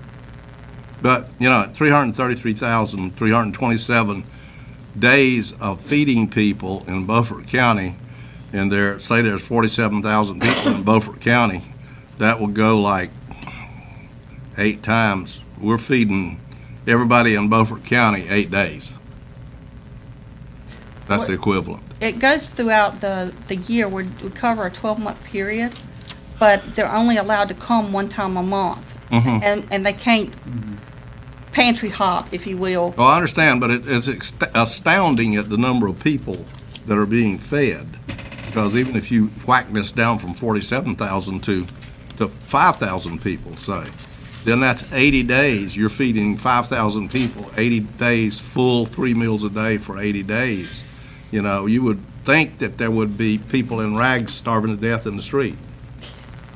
Well, one thing to keep in mind too is when we get the fresh produce, which starts coming in right about now through September, October, there may be special produce drops added to this. We want to get the nourishing food back into the county. So during the summer months, early fall, you may see a larger increase in our distribution, but again, that's simply because we've got the local fresh product available to give at that time. So it does skew it a little bit. I see where you're coming from on that. Thank you very much. Thank you for having me. We've got time for one more. Highway 17 Transportation Association. So last year, or this current year, you fund them at $20,000, and they're asking for $25,000, which is a $5,000 increase. Thank you, Mr. Chairman, gentlemen. Mark Finlayson, Executive Director of the Highway 1764 Association. I did not bring a PowerPoint with me in the interest of time, but I did bring the handout so you can take notes if you'd like. And I also brought you the accomplishments sheet updated as of March this year that gives you a historical perspective on what we've been able to accomplish since 2006. I want to thank Beaufort County for your support over the years. We've been doing this now for 11 years. I haven't been this excited in a long time about what we've accomplished, the work we're doing, and the impact we can have. I want to thank Commissioner Buzzio for representing your interests on our board. I want to also thank Mr. Alligood for serving as our treasurer this year to look at our books each month and make sure we're accountable. The bottom slide on page 1 is updated numbers. Since 2006, when we began this enterprise, DOT has invested almost $2 billion in 19 projects along the US 17 corridor. And of that money, $477 million, almost $500 million, had been what DOT considers unfunded. So we were able, through our advocacy to persuade DOT to invest that money they would not have otherwise done, or at least not in as timely a fashion. So we're very proud of those numbers and look to improve them. On the second page of your handout at the bottom refers to the US 64 corridor a couple of years ago to leverage the interest in the interstate from Raleigh to Norfolk, which will be called I-87. We reached out to our partner communities along the 64 corridor to solicit their support and their activity in the organization, and the response from them was very, very enthusiastic. Nash County joined, Edgecombe County joined this year, Rocky Mount is involved, Nashville, and a couple of even the smaller communities. So by bringing them into our expanded organization, we've been able to add Division 4 to the other 3 Eastern North Carolina divisions. That improves our influence with the Board of Transportation. We get an extra congressional district, we get about a half a dozen state, House, and Senate districts, and we get an extra MPO and RPO to add to our planners that provide us with a lot of data and assistance. So we're happy about the expansion. I think we're a stronger organization because they're a part of it. The top slide on page 3, which has the NCDOT seal, lists the projects on the current draft State Transportation Improvement Program, the STIP. We have 29 US 17 projects listed on the STIP worth over $2.2 billion. That's the most number of projects we've ever had, and 17 of those 29 are considered fully or partially deliverable. That means that there'll be some activity in the first 5 years of the 10-year strategic plan. So we think that's excellent. The next slide, the middle slide on page 3, I want to highlight the 2 projects I think most important to Beaufort County. One of them is the Washington to Williamston stretch, a 10-mile stretch that is now fully deliverable in the STIP. There was a recent scoping meeting in Williamston. Commissioner Evans was there, Mr. Alligood was there to talk about that project. Right away will be wrapped up in 2020. Construction will begin in 2022. And that last 10 miles between Old Ford Community and the Williamston bypass, once that's done, will mean there will be a 4-lane road on 17 all the way from Washington to Hampton Roads. So that's a long time coming, but we're very excited about it. $72 million investment by DOT. The other project south of Chocowinity, R2513, is one that had been last on the list, but we've been able to persuade DOT to accelerate at least one segment of that project and get that underway. From NC 43 or Weyerhaeuser Road in Craven County up to where the Vanceboro bypass begins approximately is programmed and funded, about $14 million. And although that doesn't take us the rest of the way from Vanceboro to Chocowinity, that's a very important step because now NCDOT can get the environmental document done for the entire project. And that's a huge lift. It's going to take about 3 years to get that document done, but it's vitally important that we get that stretch south of Chocowinity finished up. Bottom slide on page 3 has a picture of Jim Trogdon, who's the new Secretary of Transportation. Jim and I have actually known each other for quite a long time, even prior to his work in the department in the Purdue administration. He was kind enough to speak to our Board of Directors meeting a couple of months ago in Rocky Mount, which was one of his very first formal appearances. So we look forward to a long and productive relationship with Secretary Trogdon. My final comments will have to do with the bottom slide on page 4, which is our goals for this year. We're going to continue to support the work of our RPOs and MPOs, the planners that really do the nuts and bolts prioritization work. We can advocate where they cannot. So we take what they recommend and we take that to DOT and we beat on the doors. We're going to advocate for full funding and timely programming of all our projects along 17 and 64.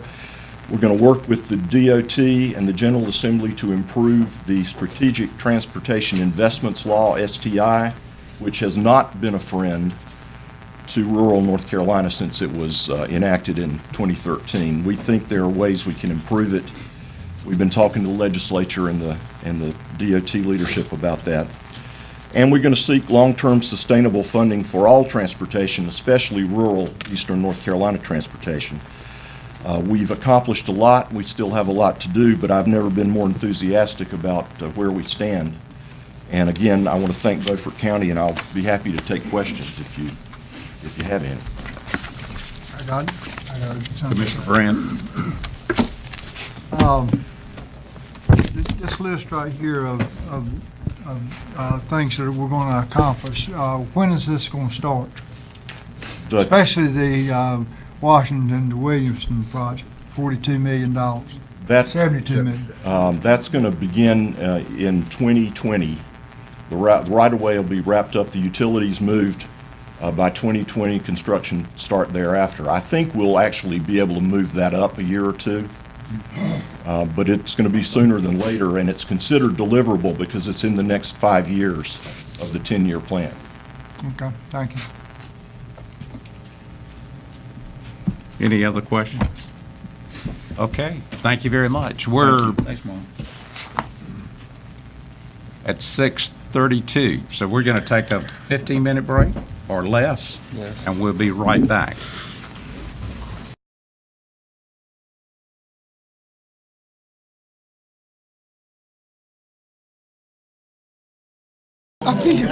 Well, we'll get started again. Next is the Historical Bath Foundation. And this is a new funding request. It's a request split over 2 years. And actually, I need Katie. I get it.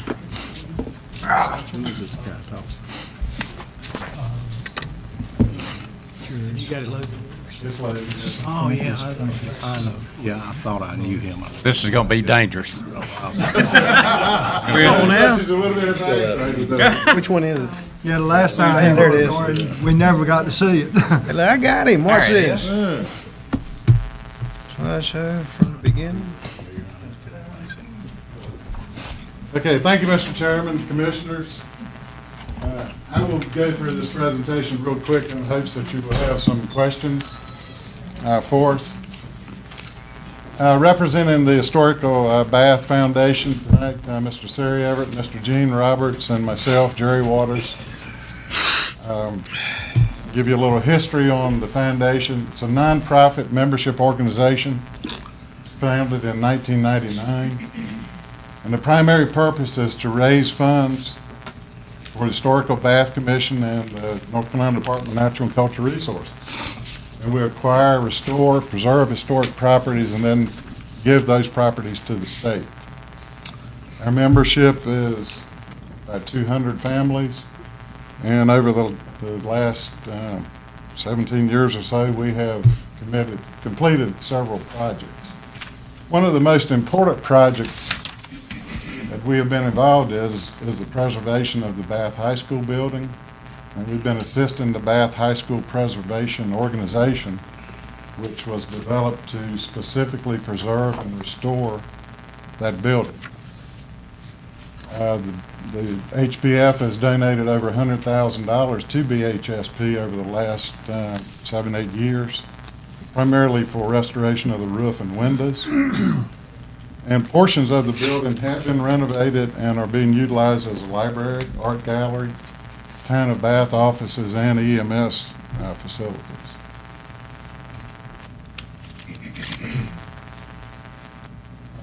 Our specific project is going to involve the west wing, northwest wing of the old building. For those of you not exactly familiar, that is the northwest wing, and it faces the historic site property.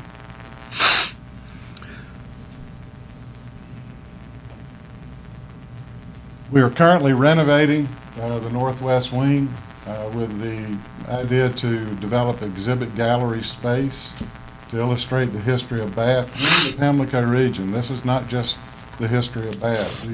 we're encompassing the entire Pamlico region. Renovation is expected to be completed by the end of this year for a grand opening in March of 2018.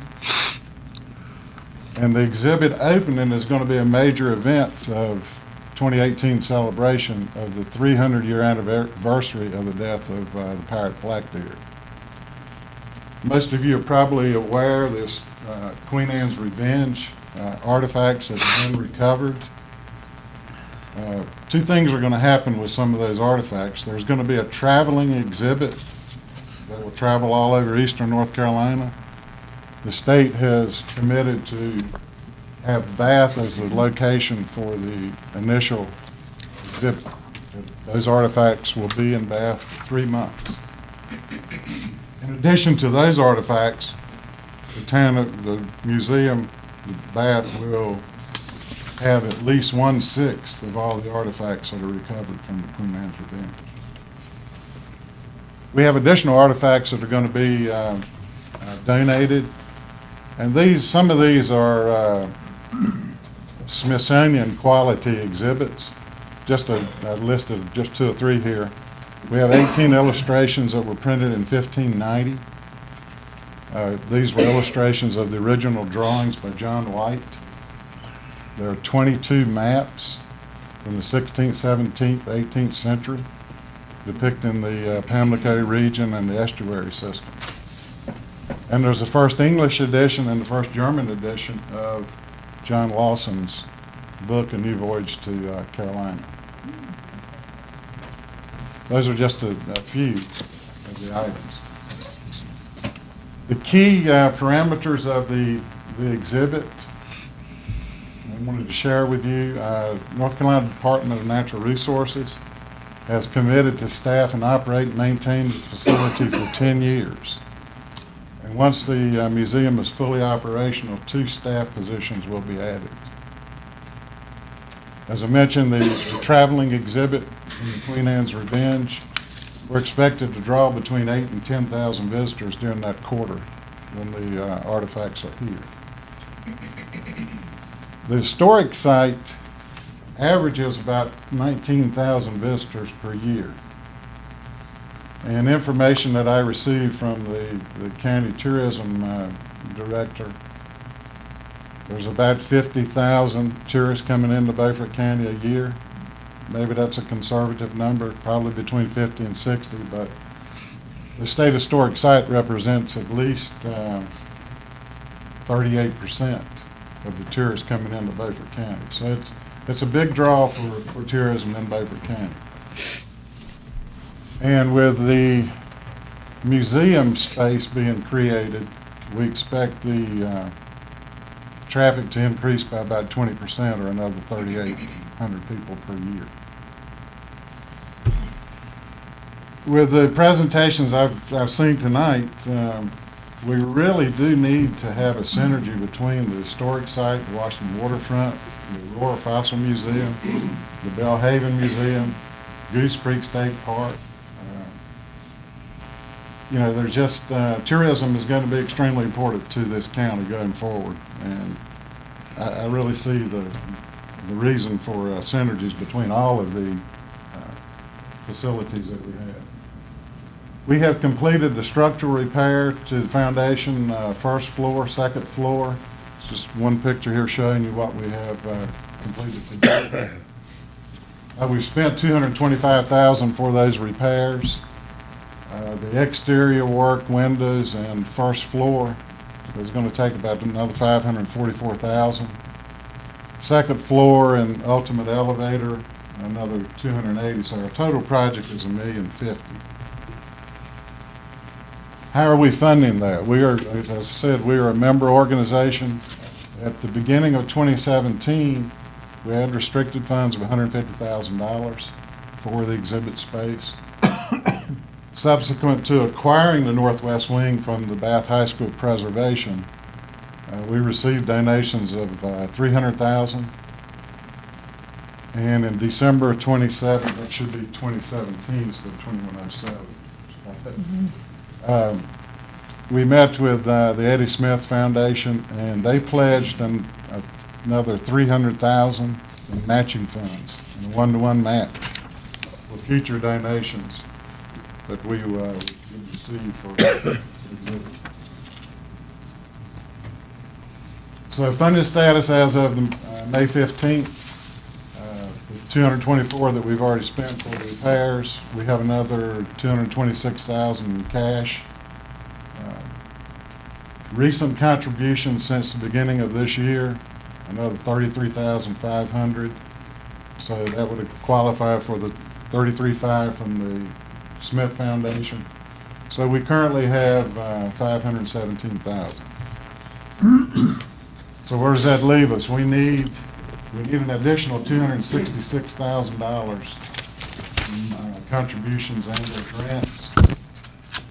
Some of the organizations, along with the Beaufort County, we've applied to the Cannon Foundation. We're working with Golden Leaf, Tri-County Telecom, Potash Corp. And as someone mentioned earlier, unfortunately, Potash Corp is not funding any local projects this year due to the merger of their status. And Otis Elevator and a few others. So 266,000 in contributions and grants, along with the match from the Smith Foundation, would take us to our $1,050,000. So we're requesting $150,000 from the county over a 2-year period. If the county, whatever funds that the county can commit to, would qualify for the match from the Smith Foundation, and they would give us those funds in 2017.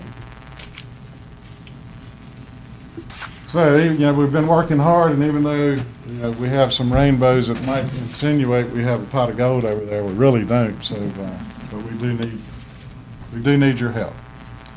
And about one last point, this is a one-time request, and it's for bricks and mortars. There's no ongoing operation required. And to my knowledge, I believe this is the first request that the HBF has ever made in the county. Thank you. We have time for one question. Commissioner Evans? Didn't the state say they would make some kind of commitment to come back? Yeah, the state is committed to $200,000 in exhibit development. Thank you very much. We're moving on to the Pantigger Academy History Museum. So they have a request for $3,500. You funded them this year at $1,000, so it's an additional $2,500. Melanie. That's his wife. Thank you.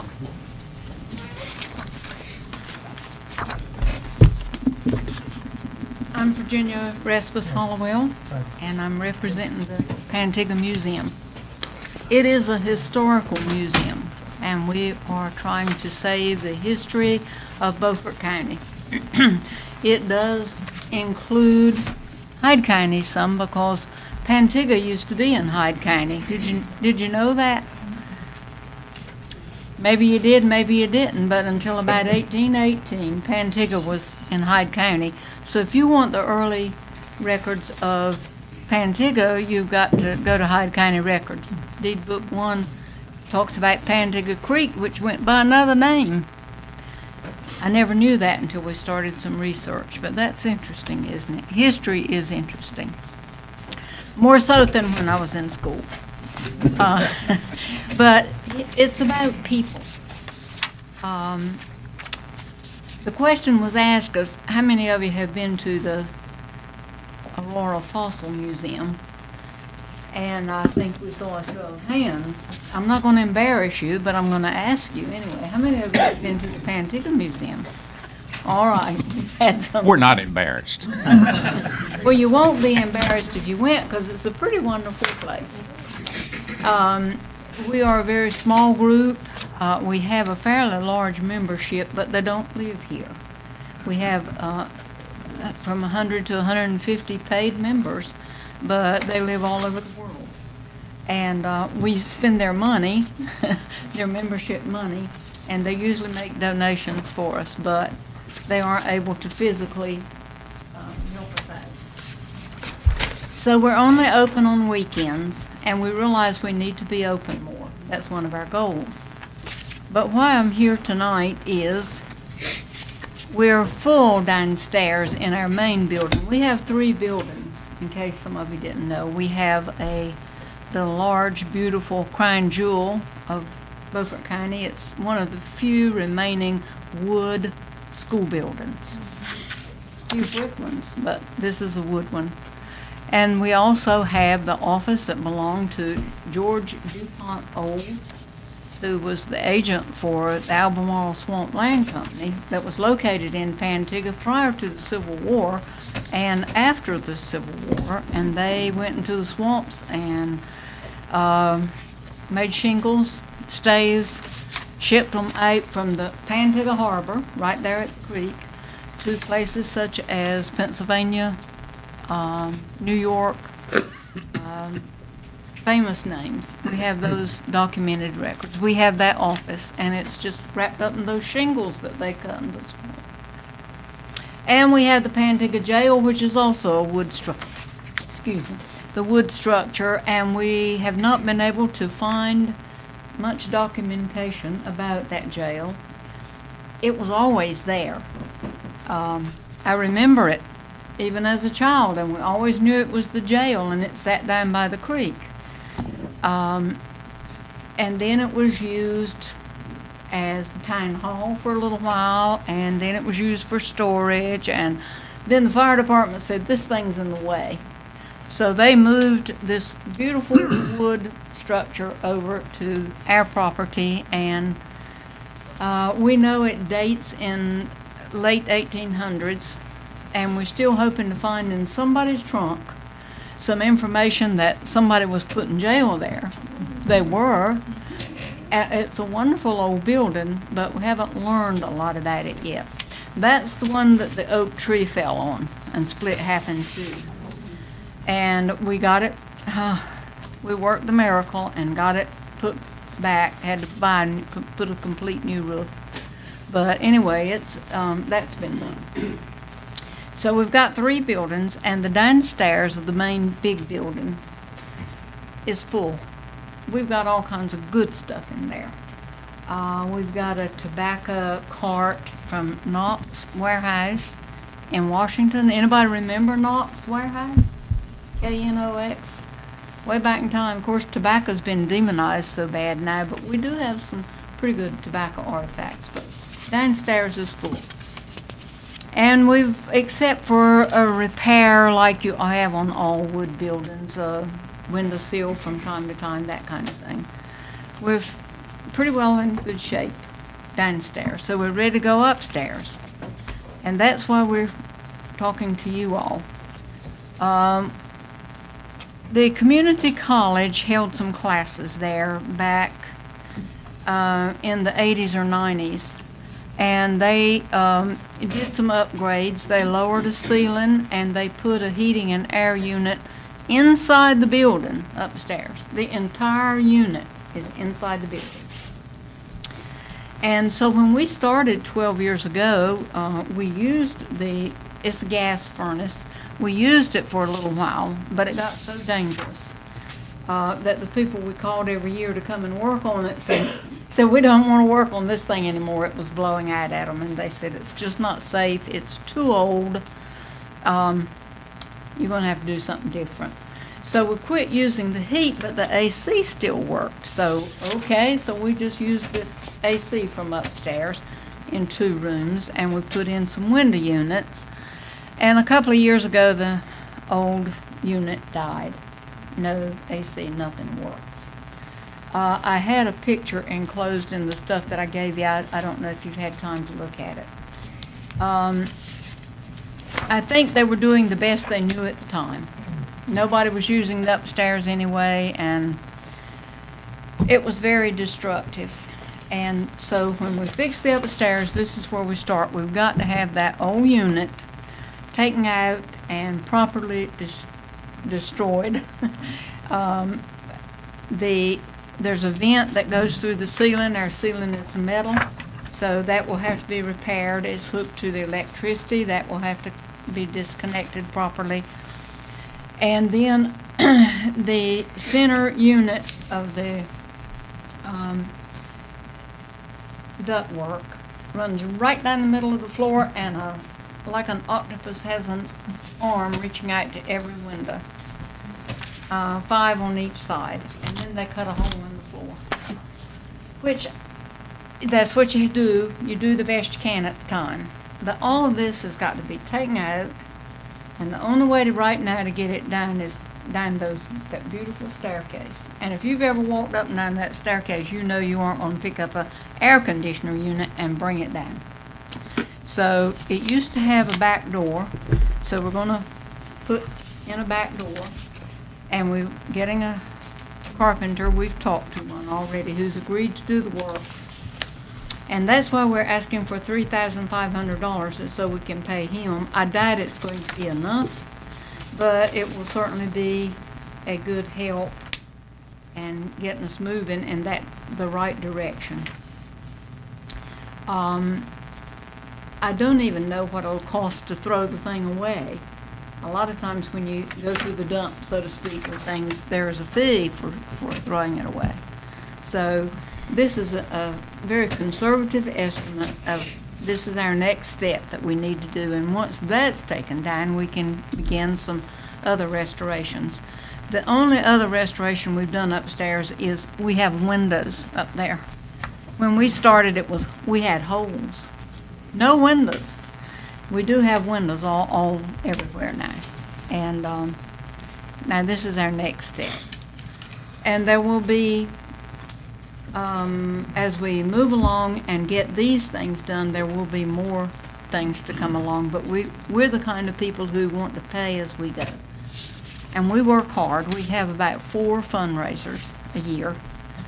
And right now, one of our members has made a beautiful quilt and donated it, and we're selling, hint, hint, we're selling tickets. We're only going to sell 100 at $25 a piece. So if you buy one for $25 and you win it, you've got a wonderful homemade quilt for $25. But those are selling well, and the drawing will not be till September. So you can think about that. You don't have to buy a ticket tonight. But it's okay if you want to. Miss Virginia, I'm going to have to call time. Okay. Yeah. Well, I've always been talking too long, Mr. Franklin. But that is our request, and we appreciate what you all are willing to do for the county, to take your personal time to serve as commissioners. Most of us are not willing to do it. So we're grateful to all of you. Thank you. Thank you. Thank you very much. We're down to Ruth's Hatch.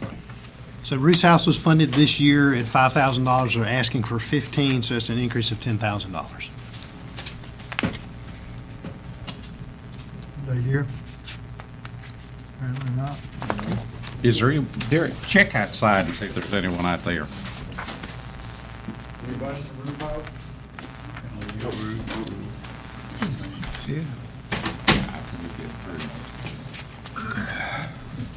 Right here. Okay, we're down to the Senior Club of Belhaven. So this is a new funding request from the Senior Club of $2,500. I'll introduce myself. My name's Kaylee Brady, and I'm involved with a lot of the groups here, so this is kind of fun for me to see everybody that's doing all this good.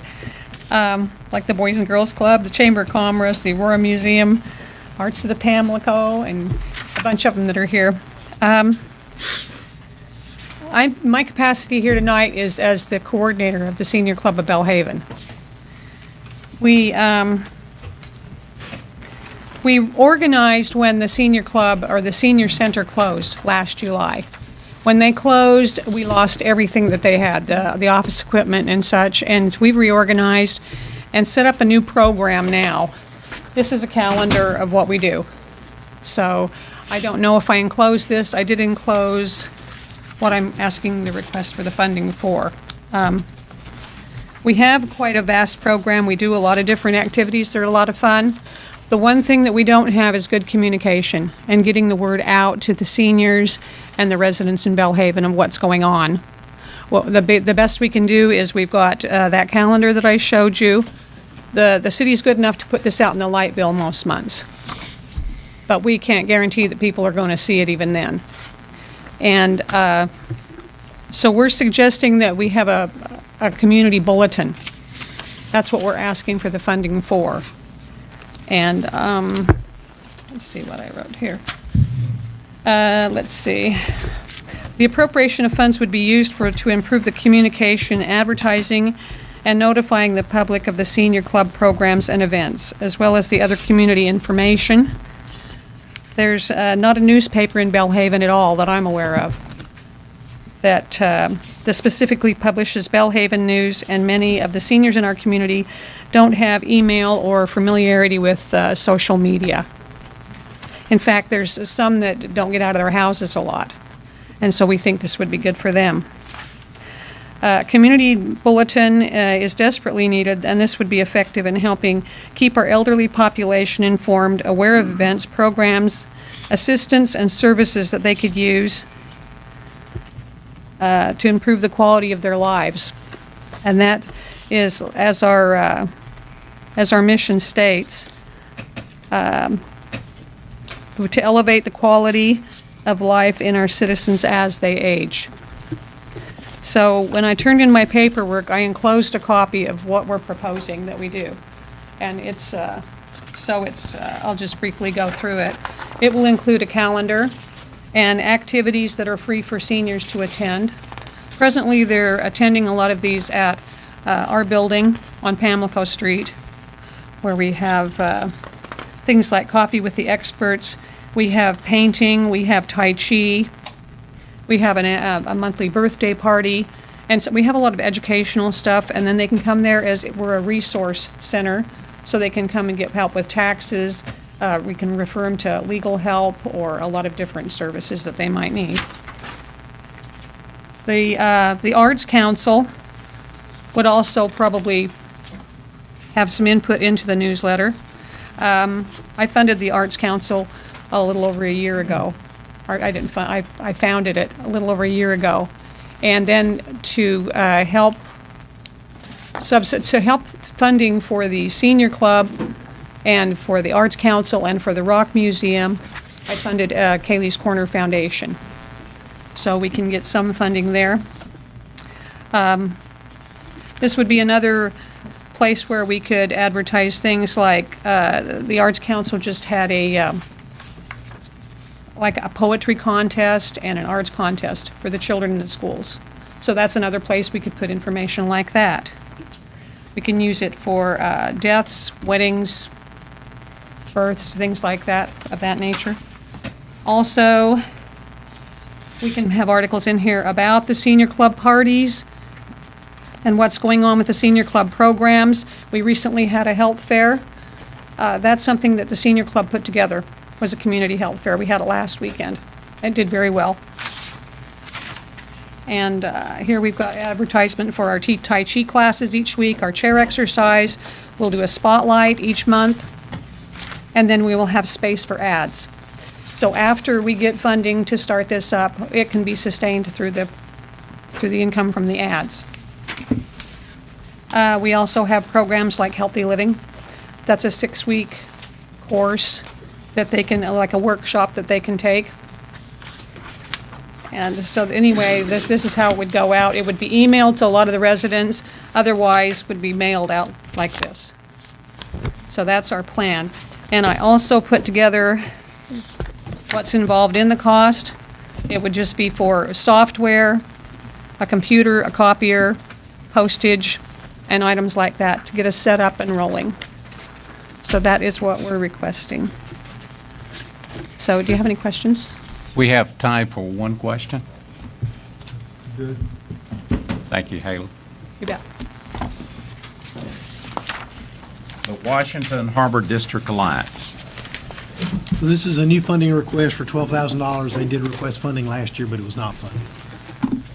Good evening. I apologize about that phone going off. I hit every button I knew to kill it. But don't worry, I'll get a tutorial from my 4-year-old granddaughter, and everything will be fine, I'm sure. My name's Chris Furlow, and I'm the president President for the Washington Harbor District Alliance, commonly known as WHDA. Since 2009, WHDA has been instrumental in making Washington an attractive city to do business, live, and play. Many of you know of WHDA's important role in helping the Washington waterfront become what it is today. As a result of the 2009 revitalization plan led by WHDA, we have a downtown filling with shops, businesses, and restaurants, and an attractive and active waterfront promenade that attracts people from across North Carolina and other areas. A variety of facilities and parks available for families, boaters, and all other visitors. Washington continues to be one of the most iconic family getaway spots, shop local towns, and wedding destinations, bringing people to our area and driving economic gain in Washington and throughout Beaufort County. Sometimes we forget what we have. We live here and we take a lot of this for granted a lot of times. But our work never stops if we want to continue this success. We have a number of exciting projects and goals planned for the upcoming fiscal year, and we've made a number of recent internal changes to WHDA and have honed our vision for the future to embrace Beaufort County's deep roots anchored by agriculture and its boating industry, serve as eastern North Carolina's destination for maritime adventurists and all water sport activities, and be a trendsetter for style and culture, offering a large collection of local seafood dining, boutique shopping, theater, lodging, and housing options that provide a lifetime vacation atmosphere for anyone who calls Beaufort County home. WHDA cannot do this work alone. We work hand in hand with the City of Washington, many other organizations, and of course, Beaufort County. We must never forget the critical role Washington plays in the growth and development of Beaufort County, and the critical role Beaufort County plays in the success of our downtown harbor district. One of the most important things we have learned is if we want to see our region grow, we need a little less talk and a lot more action. It takes leadership on behalf of our county, citizens, and officials in order to see real change.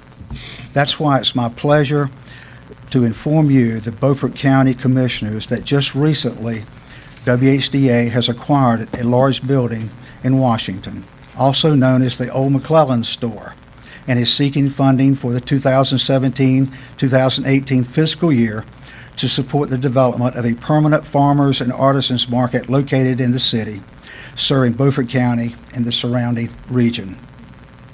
Although farmers markets have been integral to Washington and Beaufort County for decades, there's never been a permanent indoor home for such an establishment. And with a strong history based in agriculture and a thriving core base of local farmers and growers, the time has come to leverage our agricultural pride and embrace it as a catalyst for the growth and redevelopment of our downtown business district.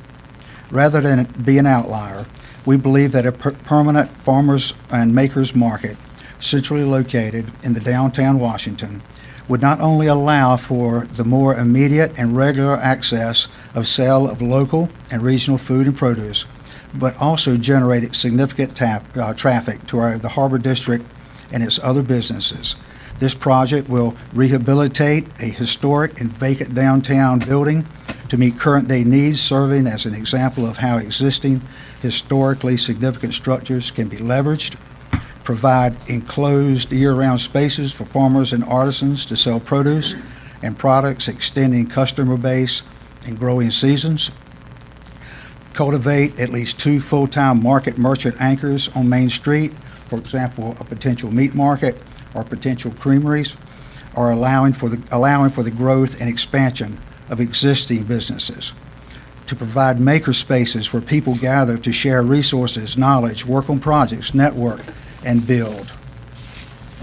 Extend agribusiness and continuing education programs for farmers, makers, merchants, and businesses, as well as small business center resources via partners like Beaufort County Community College and others.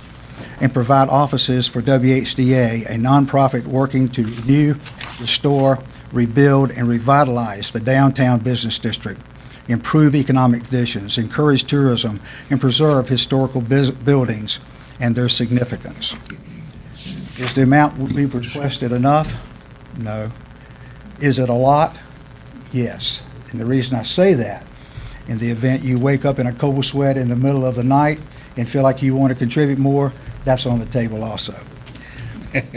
We're excited to share these plans with you and hope that you will consider making Beaufort County a part of this exciting future. Thank you. Any questions? We have time for one. When this comes to light, will that do away with the walkthrough part of farmers market on the waterfront? Yes, the goal is to provide an indoor area where we can have a seasonal, or all year round market. Yeah. Okay. Thank you, Chris. Okay, Arts of the Pamlico. So the Arts of Pamlico, last year you funded them at $20,000. They've asked for 34 this year, so that's an increase of $14,000. Thank you. Fine, how you doing? Thank you.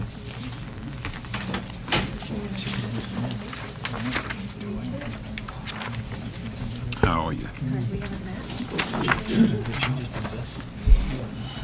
Fine, how you doing?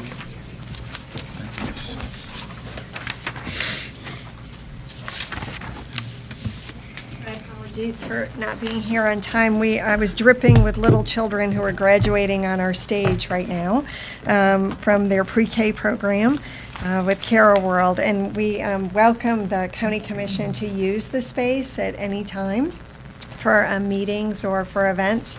And you're welcome to use it for free to allow more people to be at the county meetings if you'd like to do that. We're very open to that, and I've actually talked to Mr. Evans about that. So please come over and use the space.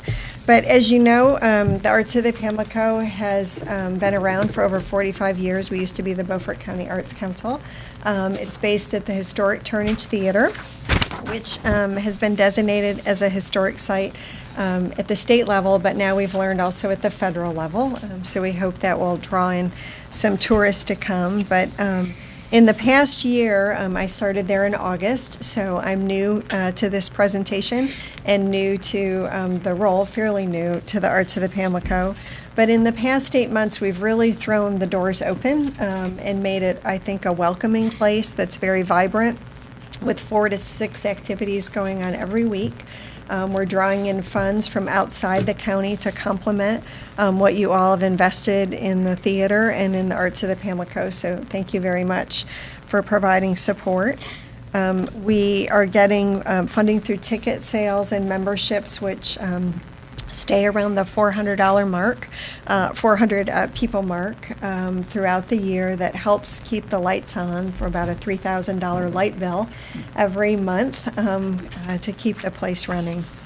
So what we've asked for is a little additional funding and mainly funding for children's programs. Not much was going on in our arts and culture world for kids, and I grew up in a very rural community, smaller than Bath, with no light, traffic lights, but no traffic light.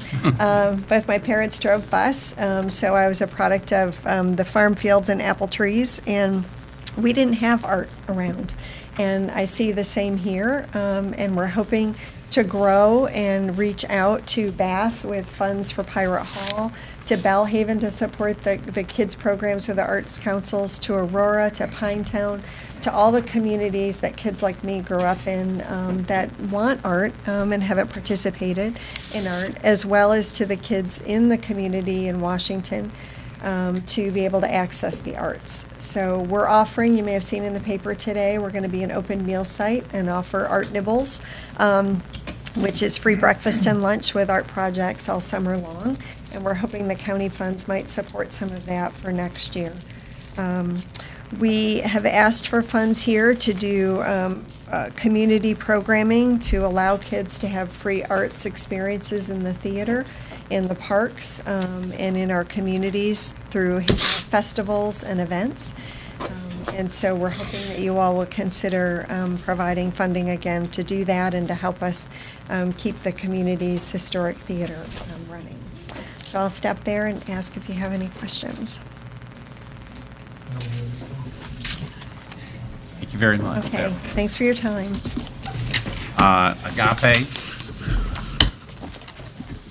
This is a new funding request from Metropolitan Community Health for $150,000. First of all, I want to apologize for being late. I was drafted, I guess, voluntold that I needed to appear tonight, and I'm here. As the director of the dental program, let me first, I guess, introduce myself. My name is Carol Taylor. I've been the director now going on 2 years for the Agape Community Health. I have a PowerPoint that I would like to show the board. Okay. Time limit.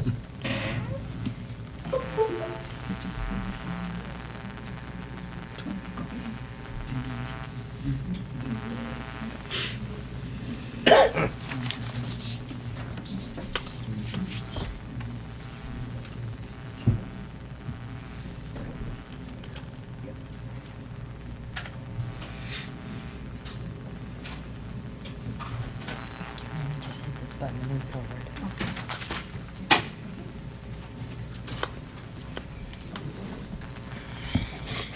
I would like to say this year we're much better shape. The dental clinic is in much better condition than it was last year when I appeared before the board. Okay. Just want to bring about some good news that we have done, the progress that the clinic has come into. Just to say what we are, who we are, what we do. Basically, we are a not-for-profit organization. We supply dental services to the patients with no insurance coverage, Medicaid, cannot afford it. We work on a sliding fee schedule. Last year, I attempted to open the clinic on a full-time basis, which I was not successful. So we worked out a way where we can give services to the indigent population on a part-time basis. Our services, we provide medical, dental, behavioral health, and pharmacy at our clinic at the Agape Community Health Center. Just so back to the dental population that we serve. Can I turn the light off so you can see me better? Our largest population of patients are the uninsured population. Okay. I broke it down by zip code. Again, as I said, we are doing this on a part-time basis. I have a dentist that is working for not what a regular dentist would come and ask for a salary. Okay, I could not afford to pay him the salary that he asked. So we negotiated. He's giving me volunteer hours along with part-time. So we are at a point where we're seeing patients. I do have an interest in a dentist that want to come full-time. I can tell you the need is grand. I have patients that are walking out of the clinic upset with me because I don't have the staff to facilitate the need that they're asking for. The reason that I'm presenting to the board at this point, present time, is to hire a full-time dentist in this area. Okay. The government has asked that we go out into the schools. Again, that was one of my plans that I want to get out. I have hired a hygienist who goes out and teach brushing, flossing to the kindergarten. We feel if we get to the young, then we're able to prevent some of the problems that we're seeing at this later stage. Okay. Again, Washington Park, somewhere around 409 patients have come through the door in 2016 on a part-time basis. Totaling somewhere around over 600 patients in the year 2016. The next slide talks about our payer mix. Again, we accept Medicaid. We're the only dentist office in the area that is accepting new patients as far as Medicaid insurance. Okay. There are other providers, but they're limited to the services that they're providing to this population of patients. Our self-pay patients are still overseeing the staff that I have to provide the services to this population. I do accept commercial insurance. This is what's helping me balance out the other part of our income to pay the additional staff that we need, assistants, hygienists, and so forth. The events that we have given back to the community, Agape as a whole, we gave away over 300 book bags to kids. Along with that, we ask that the parents come in and we do what they call a BMI assessment. where we work up to show the body weight index, okay? We gave dental exams. So we let the parents know that this happened in July, that a child cannot focus on school if they're sitting there with a toothache, okay? I know we heard about food bank and all these other different services this evening, but dental also plays a role in educating and helping the child to be more attentive in school. Eye exams is what we gave away, free eye exams. Hearing screenings, we screened for hearings, and then we also offered a free flu shot. And we gave away somewhere around 320 flu shots to Beaufort County residents. Our monthly revenue, okay, again, I seeked out for additional funding to help supply the services. We were awarded a $350,000 grant from PERSA, from Oral Health. That, for me, went for Beaufort and Martin County, so I have two clinics. I had to split that money in two. So once you do that, $350 came out to be $14,583 a month is what I pulled down from that grant for this county. Along with that third-party insurance, I collected somewhere around $3,716.74 a month is what I'm getting back from commercial insurance from the residents that come into our clinic, our dental clinic, with commercial insurance. Medicaid and Medicare, I'm doing somewhere around $11,000 a month. Okay, so with this, it has brought us somewhere where we're not in the red, and at a part-time basis, we are making somewhere around $33,811.52 a month in revenue for the clinic. That revenue goes back to pay staff, supplies, maintenance, software, education, to keep up our skills in the dental field, to enable to deliver this type of services. Again, I can say I'm proud to stand before this board and say we are not in debt at the dental clinic as we sit right now.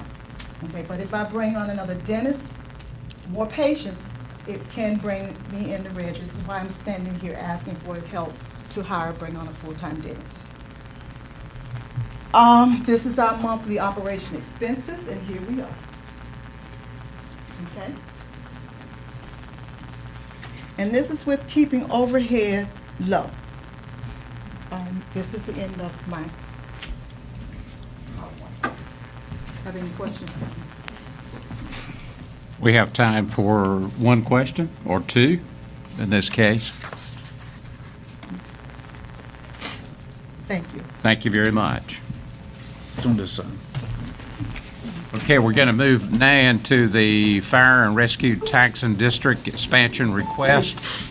The first one is the Chocowinity Township Rescue Tax. So Carney's going to kind of tee these up, but also for you to see, if you'll look on page 362 in your service expansion, you'll see the current rates both for rescue and for fire, and then you'll see the proposed rates at the table, so you know what they are and what they're asking for.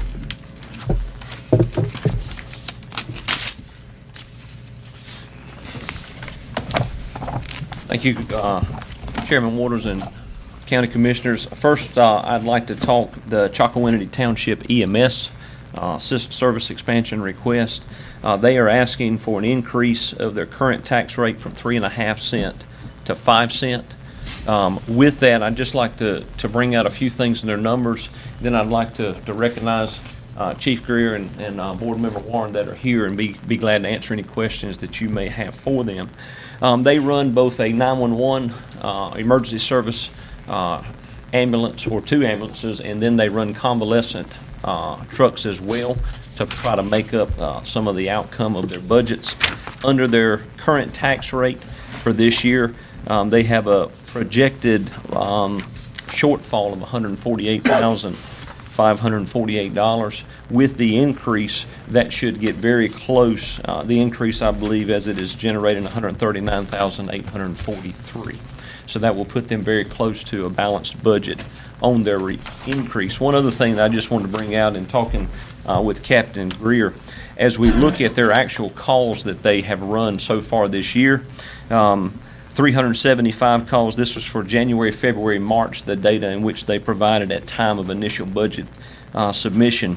375 calls puts them on track to run about 1,500 calls this year, emergency calls. calls for 911 service was 235, which percentage of calls for 911 service is actually 62, almost 63%. If we look at their main budget request of combined, when we look at that, their service from the county shows a less percentage for 911 calls of their income coming in versus what they bill for their convalescent transports. Just trying to show you some money with that. With that, I'll ask you guys if you'll stand if you have any questions for them, or myself will be glad to answer. I got a question. Go ahead, Commissioner.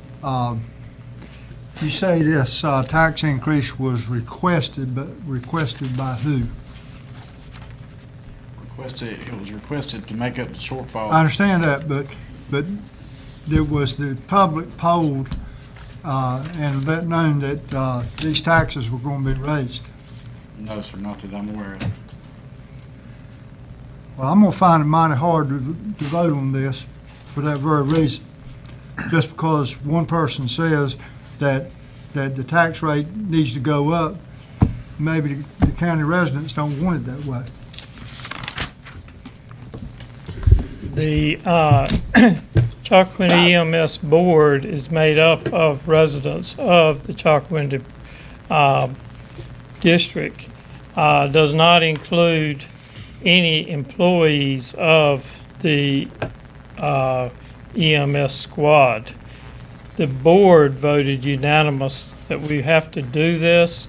We're currently paying full-time for 2 EMS trucks. We have staff full-time, 24 hours a day, 7 days a week. And as we all know, you don't make a profit doing 911 calls.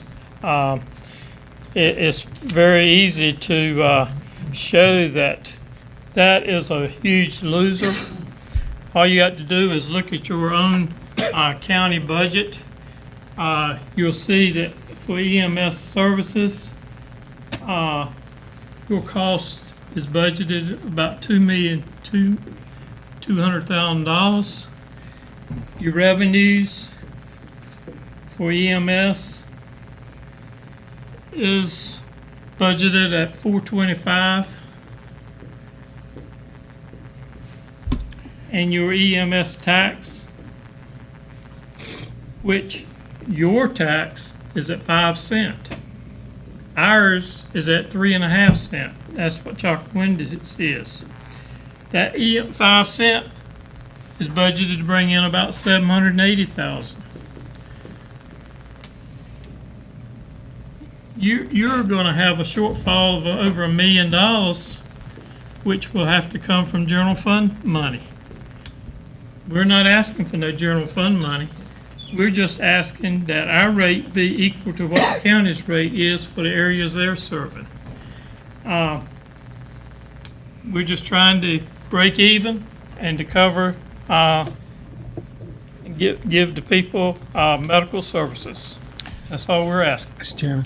Yes. I have a question. You're running 2 911 vehicles, correct?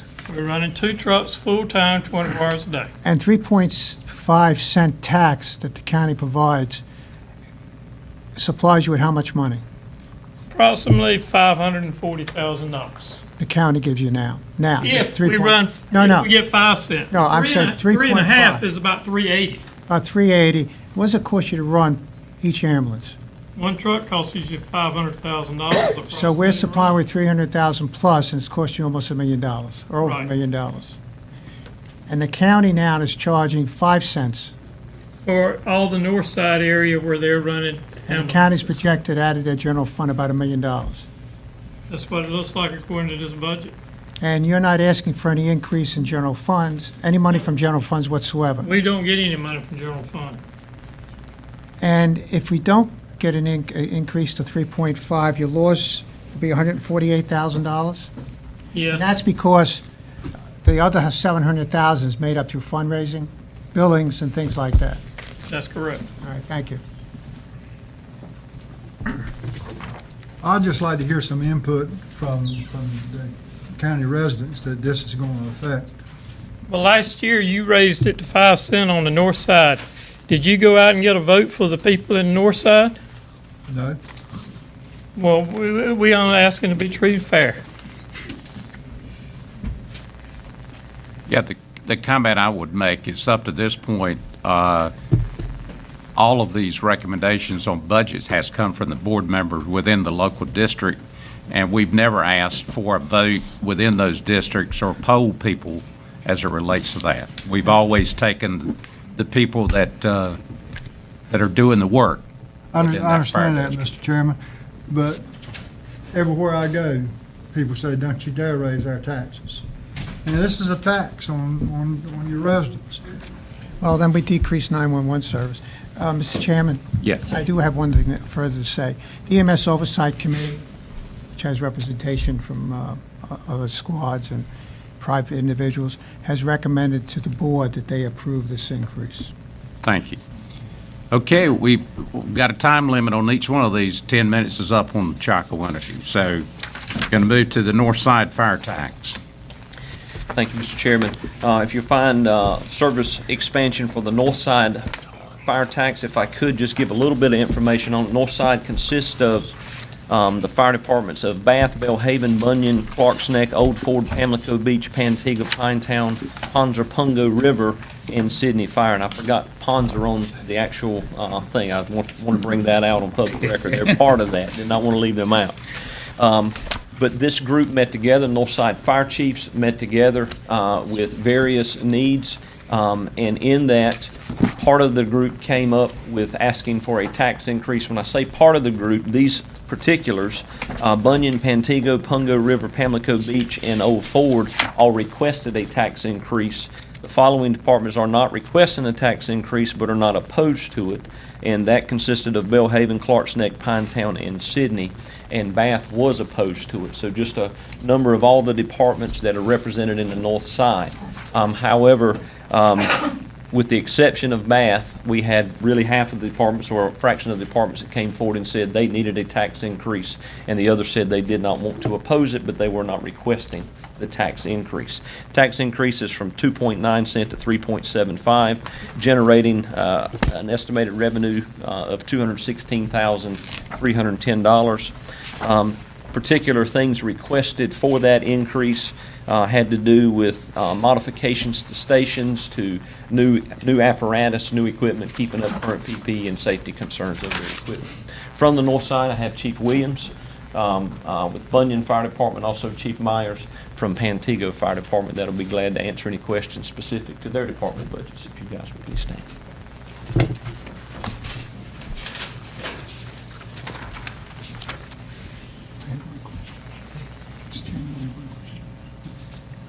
First question's Commissioner Buzzio.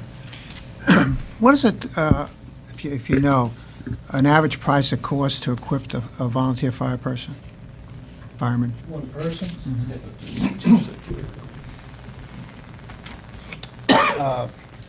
The turnout gear that we purchase is about $2,000 a set.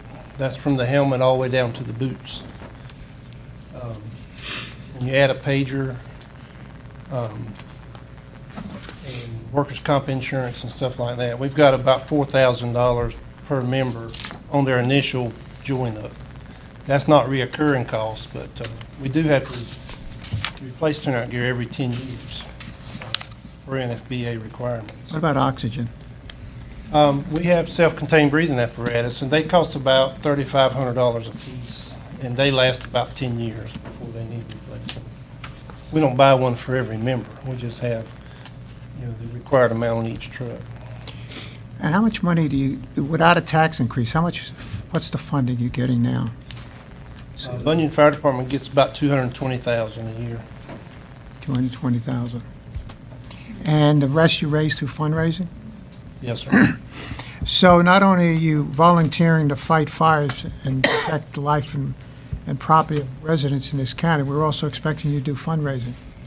Yes, sir. One thing that's changed in our district in the last few years is we've gone from an average of about 150 calls a year. For 10 years, we were running about 150 calls a year, to last year we ran 297 calls. And this year, as of today, we're up to 225 calls already, projecting about 525 calls a year. So that has increased our cost to do business quite a bit with fuel costs and, miles on the truck and equipment that we have to replace, from having calls. What does an engine cost? I know there's a broad number of Yeah. an average engine. $325. Okay, thank you. Chief, when you were repeating those number of calls that you had, that's counting, you send a fire truck to any accident, is that correct? Yes, sir. Okay, so that's included in the number? Yes, sir.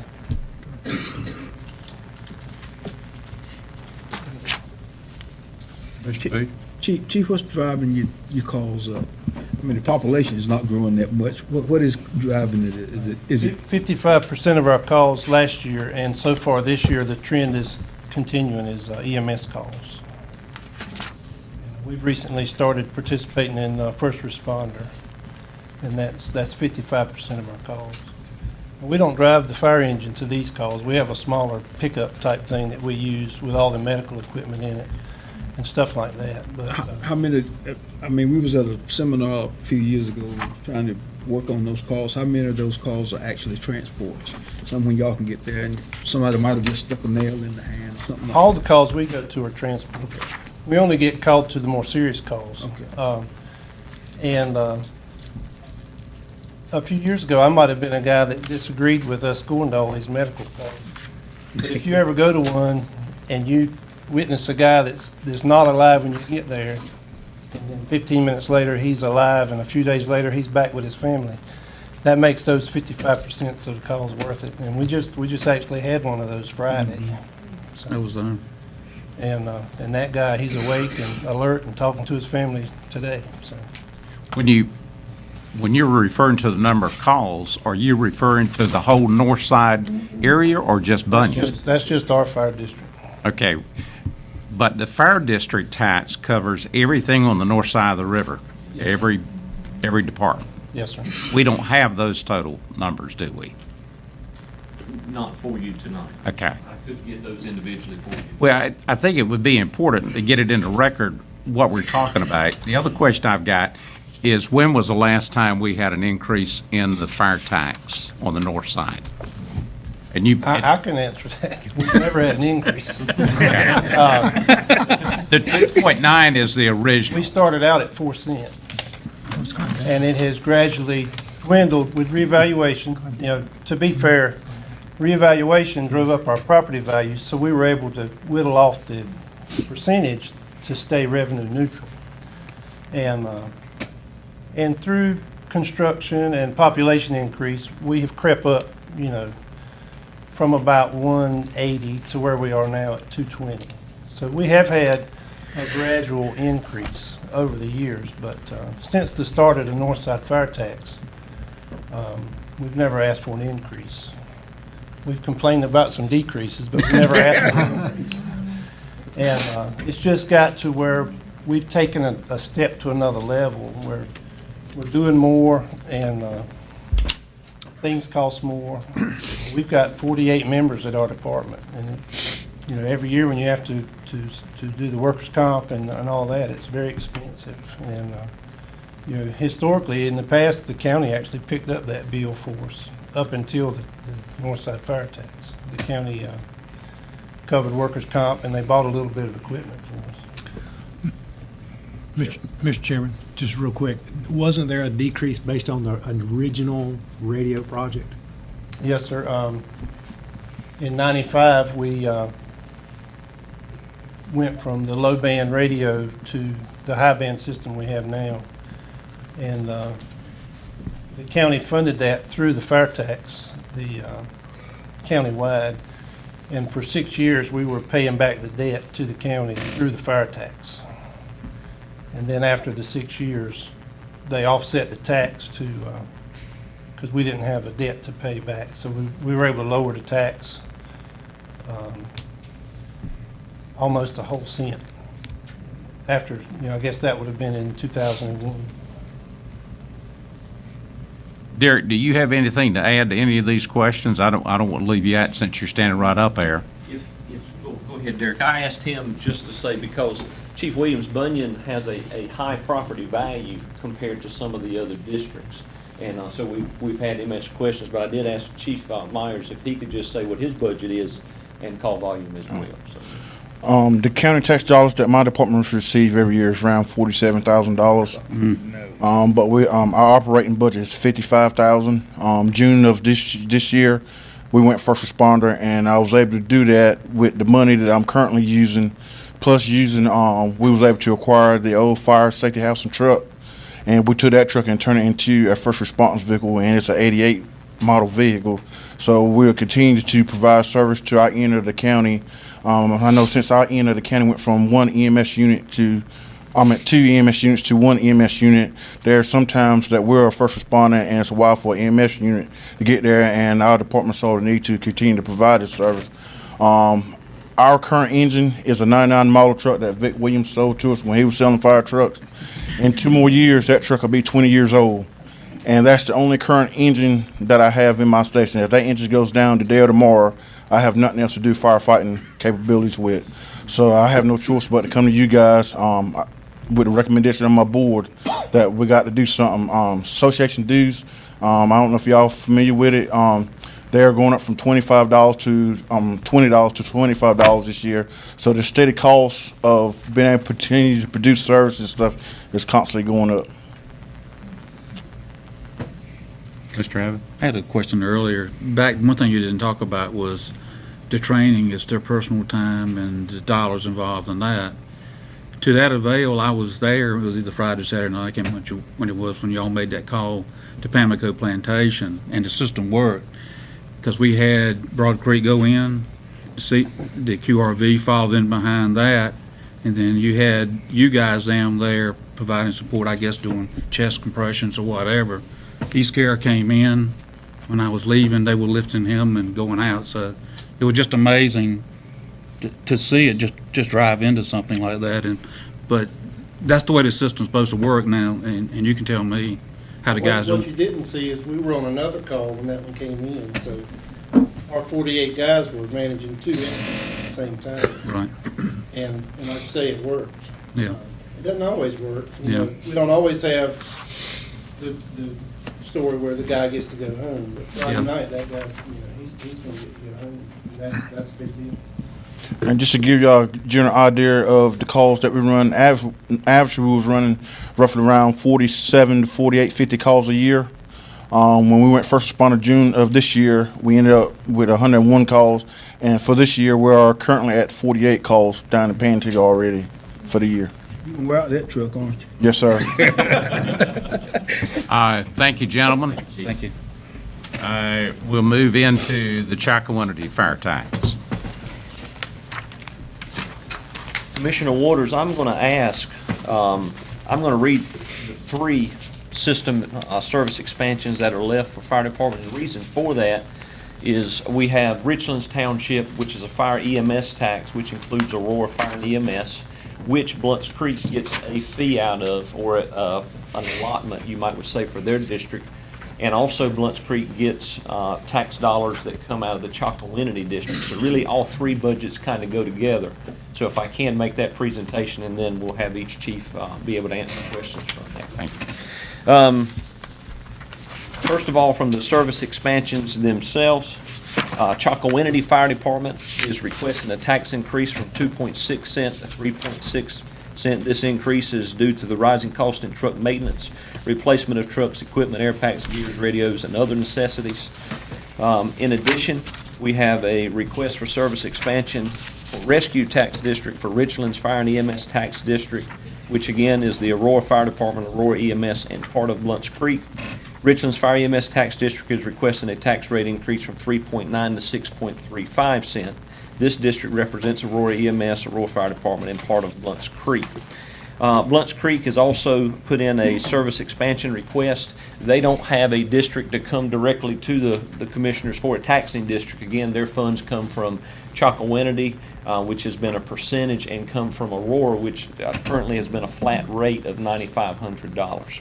So in bringing these together, as I started my rounds in meeting with the fire chiefs and going through each department, meeting with Chief Williams with Blunt's Creek, he showed me where their deficit was, or where he felt like that he and his board felt like they needed some funds, but also brought the challenge with that they have to go through these other two taxing agencies to get those funds.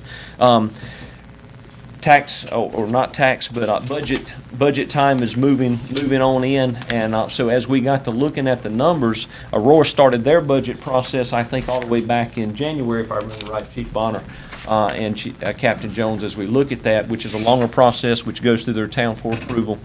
Theirs had already been submitted. I talked with Chief Penley with Chocowinity, and they had theirs, and we're still looking for what's going on with Blunt's Creek. Commissioner, I'm giving you, I'm giving you something there. Manager Alligood and Miss Anita were able to pull some fund numbers for Blunt's Creek with the system we have now in place. Actual real value of Blunt's Creek Fire District, which is part of, again, Aurora and or Richlands and part of Chocowinity, and to be able to try to come up with some accurate numbers of what each tax rate should do in those specific district lines.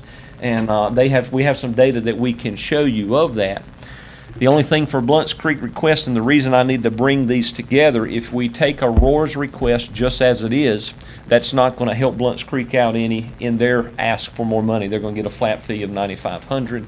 And if we take Chocowinity's request as it currently is, that's not going to give Blunt's Creek any additional money as we look at it, unless their tax rate goes up. It's going to give them some, but not the correct reflection as we think the actual real property values will.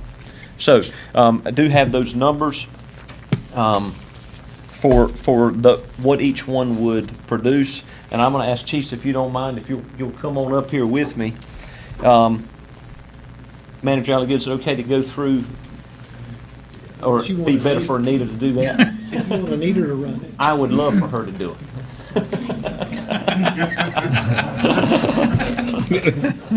But I can if she doesn't want to. She'll run backup for you if you want to go ahead and run it. Just, okay.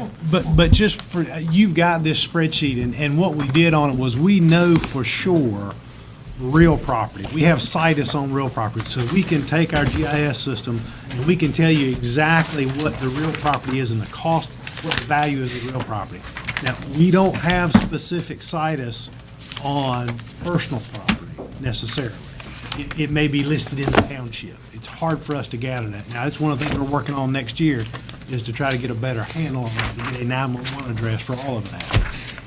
So what we did was, in order to figure out a percentage, we used the real property, because we know that. We have a hard number on that. Then Anita went in and looked at the personal property and took kind of an average across the county, and then also looked at motor vehicle, because we know what we collect motor vehicle wise in each of those districts, and laid that in there to kind of show what we were anticipating were the total values of those. So, and I'm running the whole thing for you. I'm sorry. That's okay. I didn't mean to take off with you. To throw one other level of confusion in there for us, Chocowinity has a fire tax specific, so we were able to take their fire tax along with the value of the Blunt's Creek Response District and come up with a number. But Aurora is a fire EMS tax, and so I went and met with Chief Bonner and his board to try to find out exactly what percentage of their request was fire versus EMS. And we had a good meeting, a good conversation in going through. They have three different budget pieces. They have the Aurora Fire, Aurora EMS, and then a miscellaneous budget as a third part. So for us to come up with that percentage, we took their budget specific and split the miscellaneous budget exactly in half. And that came up to be about 26% of the Aurora Fire and EMS tax rate is for fire, and the rest is for EMS. And so with that coming up, each one again has submitted to you their individual request that's absent of any increase for Blunt's Creek. But when we add the numbers that Manager Alligood is talking about and that Anita put together, let me find my exact spot here.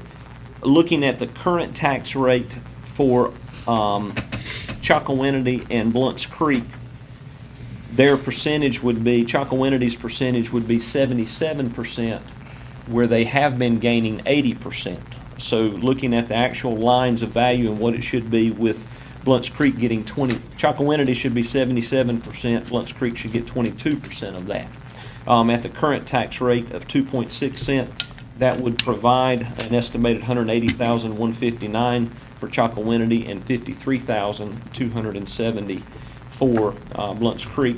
With the increase of 3.6 cents, Chocowinity's portion would go to $249,450, and Blunt's Creek increase from the Chocowinity side, or Chocowinity tax budget, would be $73,759. And I apologize if you don't have this in front of you. I'll get you a copy. Okay, great. Okay. And one thing, just let me preface that by saying, we haven't had this detail prior. So roughly, I think Chocowinity's provide about 45,000 to Blunt's Creek, is that right? 46. It's about 46. Yeah, so, once we were able to nail the numbers down, and I don't know how they came up with that number. I'm not sure how that number came about, but we came up with what we estimated was about 53. So they're fairly close. I mean, they're not too terribly far off, but we haven't had that level of detail until this year where we could try to help and do that, so.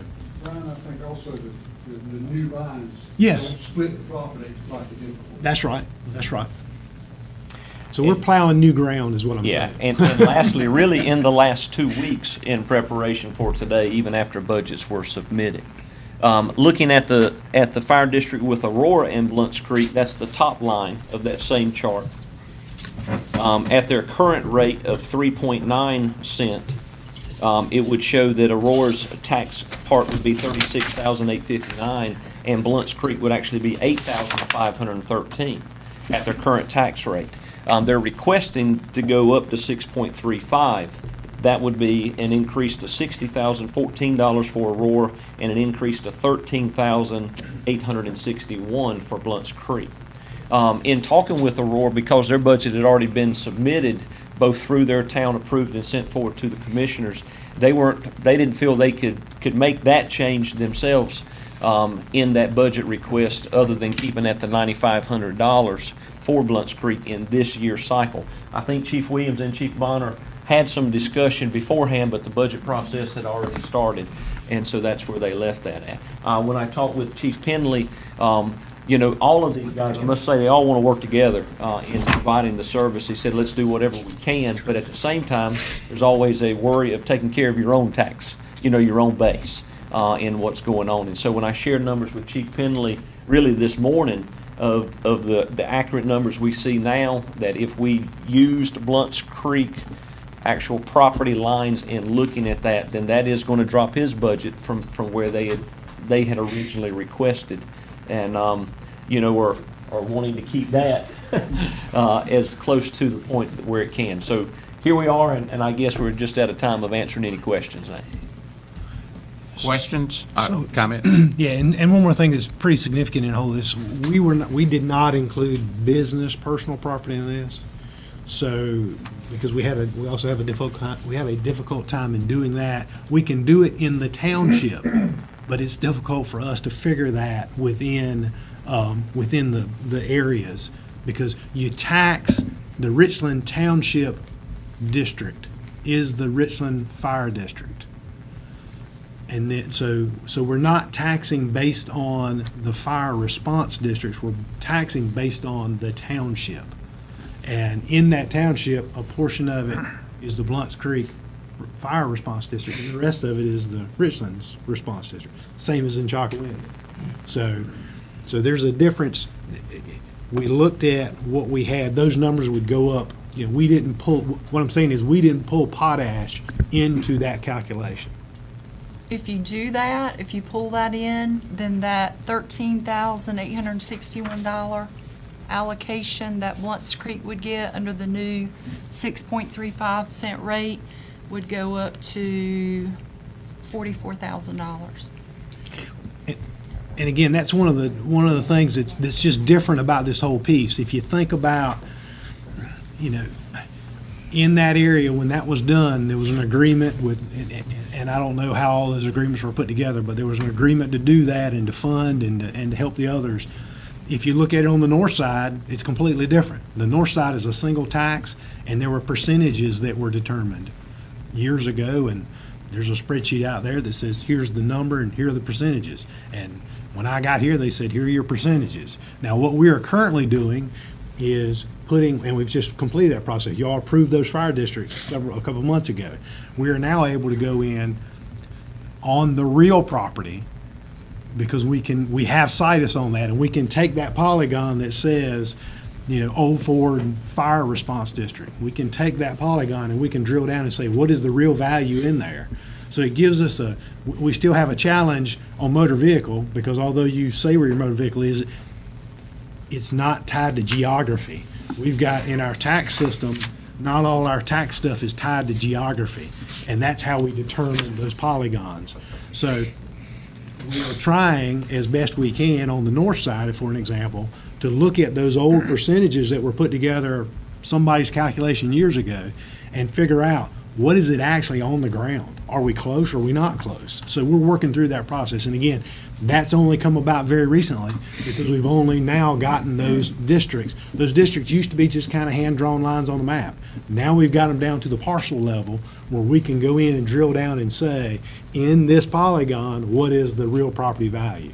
So, Chairman Waters, if I may, in presenting all three together now, if I may step to the side and let each one, they may have just a few things to say per department before you ask. That's fine. And in your comments, I'd like for somebody to address administrative cost, how the money is run through different groups and who gets the administrative cost. I've noticed that in one of the budgets. I can't recall who it was, but so if you can address administrative cost as you go to the mic, I would appreciate it.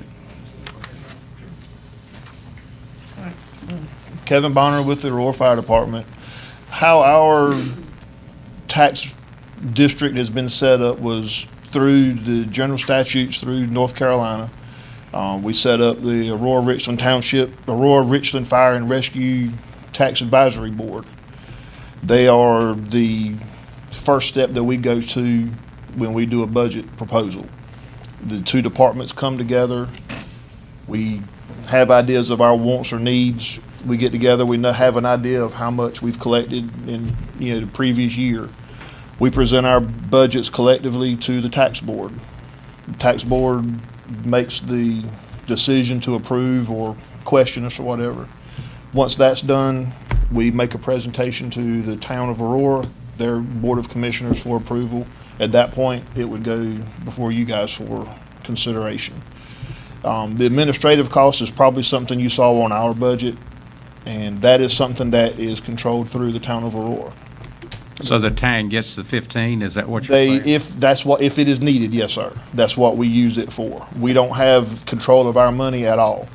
The money, we use the town as our bonding agent for fire and rescue. So we don't have control of our money. We submit invoices to the town finance officer for payment. It's showing it it's spent, so I mean, it's not if.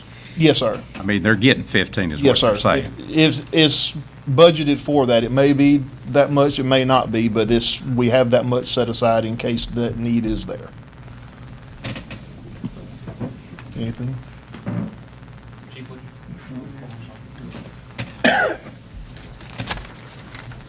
Chief Williams with Blunt Creek. We are a little bit like Aurora with our the bonding agent. Our money goes to Chalkaway Town Hall, and Miss McElroy does our bills through there. The only money we have control of is our private fund, which is our donations, fundraisers. Just two spots where our main concerns is our building was built in 1979, and we've had no improvements to it since then due to money. All of our operational costs go to operating the fire department. And our big expense is a payment to our fire engine. We took out a loan to buy that engine at $190,637.07 at 20 years. Right now, we're in the process of modifying that loan to try to save us and the taxpayers $38,513.77, which will cut it to 10 years. That's our two major expenses. We run, right now, as of today, we've ran 55 calls with an estimated 140 to 150, which is an increase of about 50 calls a year from where we stood a year or two ago. We are also in the first responder program, as Chalkwindy is Pantego. We also do not run first responders with our fire engines. You donated a surplus charger for us to do that in. But as far as the expense, that's where we lay. We do support any tax increase in any of these tax districts. As he said, we have no say in pretty much where we get our money. We're allotted a flat rate from Richland, and we get, as of right now, 19.4% from Chalkwindy's fire district. That's what we get to survive on. That's right now, as of last fiscal year, was $56,000. Take $30,000 of that off the top for insurance and truck payment. So for the year, we have $26,000 to live on, along with our $6,000 EMS rent that the county pays for the QRV and the county employee to stay there. As far as the building, some of you have been there and seen it. I invite any of you that want to see the problems we have in it to come visit it. We have mold issues, water damage, age, bugs, snakes. I mean, it's falling down. We have not done nothing to it. And there's county employees there that do not have shower facilities. The bathrooms are not heated or air conditioned. This was built in 1979, basically as a garage to keep our trucks. They met back then once a month. We're now out there 24/7 almost. It's outlived what we do in it. So, you got any questions for me? We're really in support of anything that we can. Do you pay an administrative fee to the town of Chalkwindy? Chalkwindy Town Hall does that free of charge. Thank you. We do pay for the auditing that Chalkwindy requires. Our books are audited every year. And that's also anybody who wants to see our books. We are open to it. We encourage it. We're an open book. But we do not pay Chalkwindy Town Hall anything for them to do our books. For the benefit of everybody that's here, if I understand it correctly, the Bloods Creek district covers both, or is in Chalkwindy? We're in both townships. Okay. Core Point, Crystal Beach, and Neville's Creek area. Durham's Creek is in the Richland Township. Everything else is in Chalkwindy Township. The majority of our district is in the Chalkwindy Township. That small corner is in Richland. And that's mostly river homes, things like that. Mr. Chairman. Yes. Excuse me. Chief, I have been down and viewed the fire department down there, and it is, like you said, in pretty bad shape. Have you, I think we discussed one time of you having someone to come out and see what the repairs would cost to these areas that need it?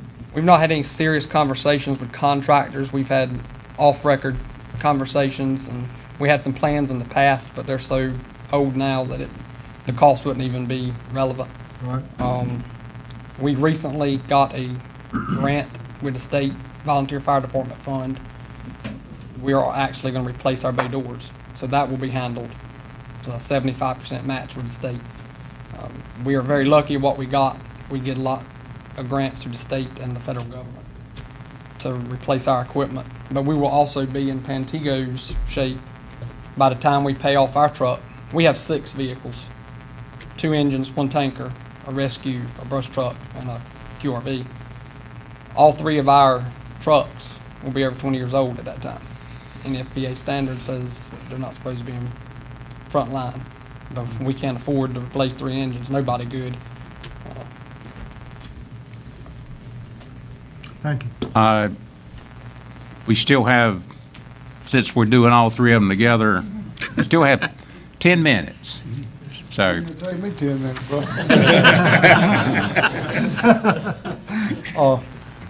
I'm David Fields. I'm chairman of the board at Chalkwindy. And Tommy Finley, the chief at Chocowinity. He knows more about the whole place than I do. All I'm gonna do is tell him no when he asks for something.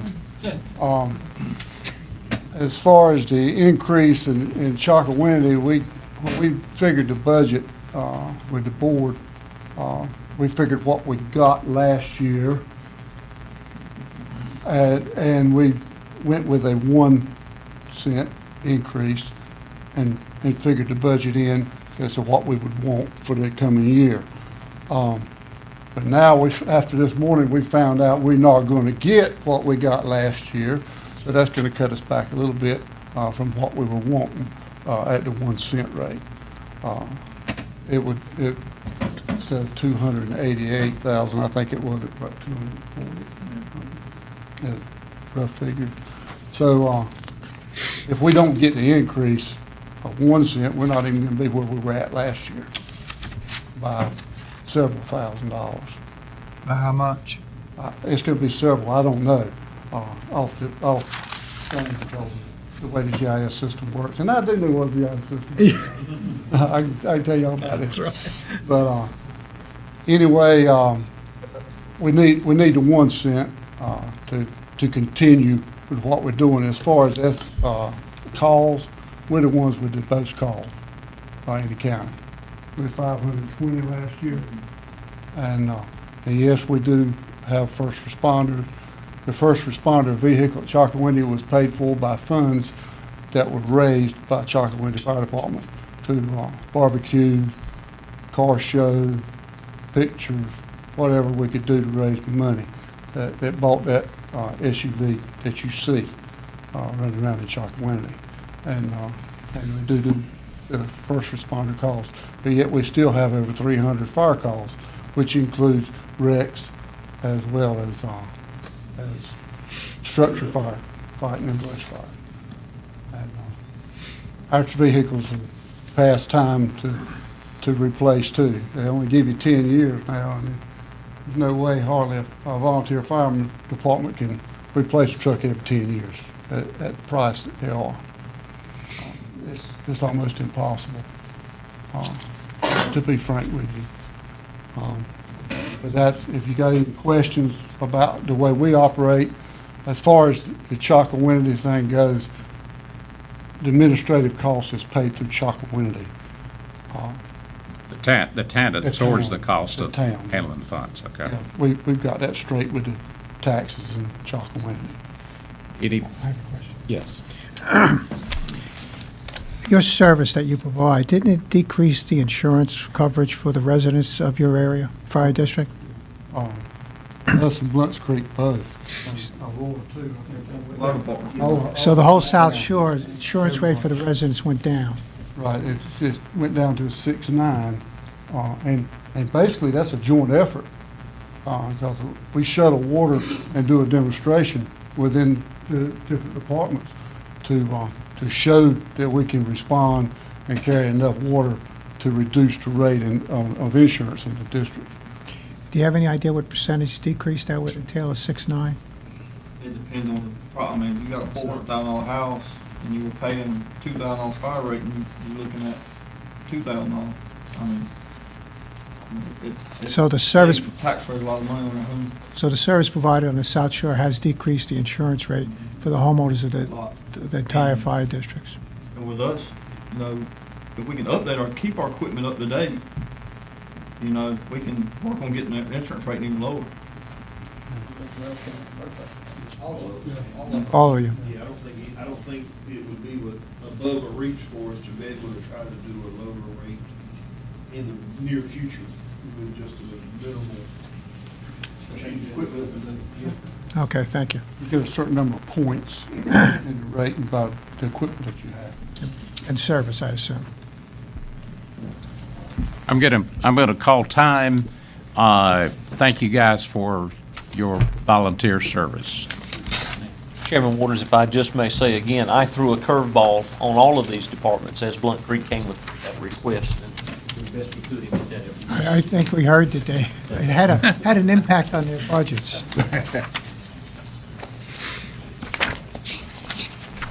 Okay, we're down to the county expansion request. Brian, you lead off. Yes, sir. So as we said last year and as we said this year, any COLAs are always service expansions. Any cost of living increase is always a service expansion. Like we did last year, we show you a 1% COLA and we show you a 2% COLA. Now that is for general fund departments only, and then you'll see later under the water fund, you'll see what that would be, the impact on the water fund, because it is a separate enterprise fund. For your information, we went back and pulled the consumer price index for the southeast area. The south region, the U.S. cities average for cities less than 50,000. And from April of 17, the 12-month ending that, the CPI was 1.6%. So we've given you a 1% and a 2%. According to the feds, the CPI has been about 1.6% for the southeast, all cities less than 50,000.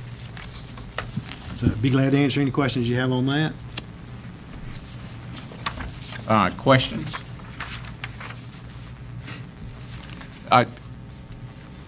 Once again, will you refresh everybody's memory as it relates to the health insurance costs of the employee? May or may not, I guess it's still, or is it? It is the proposal that has come out from the treasurer's office and has been recommended and approved. I think it's been approved. It's at least been recommended by the board, the state health plan board that's under the treasurer's office. But it all depends upon how the state budget finally works out, what the Senate does and what the House does, and what we come together on a conference to figure out. But as it is proposed right now, they are proposing a level 6.9, a level 6.96% increase until 2022. So we will see health insurance rates go up by a level 6.96% until 2022. And then they have, and that's from the employer side. So you will see that increase. We will build that increase into our budget and see that go up.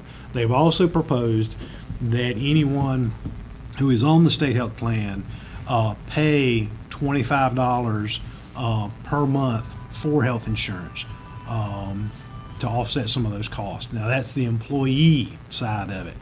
Currently, employees who are covered under the 70-30 plan, which is the base plan, don't pay anything for that insurance. They will now pay $25 a month. If you are an employee only and you get the 80-20 plan, which is a buy-up plan, you pay an additional amount already. $14 a month. Everybody pays for dependent coverage. Everybody pays dependent and spouse coverage. There is no there. But that's a proposal that's coming out of the treasurer's office. That's my understanding. It will at least be that, maybe more, when the Senate and the House get together on figuring out what their final numbers are. I don't see that going down. And in fact, I think you see in, as I recall, in one of the budgets, they're looking to continue to increase that and not provide health insurance for folks who come on board if they retire after a certain number of years, starting in 18, I think. And then also they're looking to do away with the retirement fees and push everybody to 401ks or something like that. So I think we talked about this a couple nights ago. There's a concerted effort at the General Assembly to decrease that benefit load that they have and push it more to other sides. Any other questions? I have one quick. Did you mention the federal tax index is 1.6%? According to the Consumer Price Index out of the U.S. Bureau of Labor Statistics, if you go to the southeast, look at U.S. city averages in the south region for cities or populations that are less than 50,000 in rural areas. So that's where we are. That's us. And if you look at, there are two of them. If you look at the 12 months ending March 17, it's 1.7%. If you look at the 12-month ending April of 17, it's 1.6%. So for the last 12 months, 1.7 or 1.6 is what the CPI has been, what we calculated the CPI has been.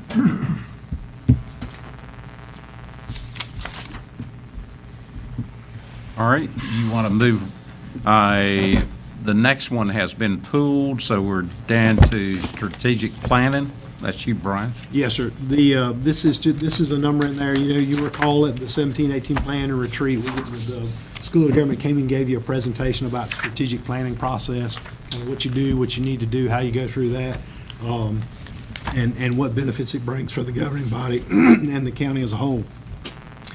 There are obviously various opportunities that are available to do a strategic plan. There are resources from the School of Government, the Association of County Commissioners, and outside consultants to do that. What I will tell you is we do not have the capacity in-house to do that, and you probably don't want that done in-house. You would rather look to an outside group to do that for you. Based on the conversation with the School of Government, they anticipate about $20,000 to do something like that if you wanted to pursue that. And the school system just recently did one. I think it was a little less than that, somewhere around that number.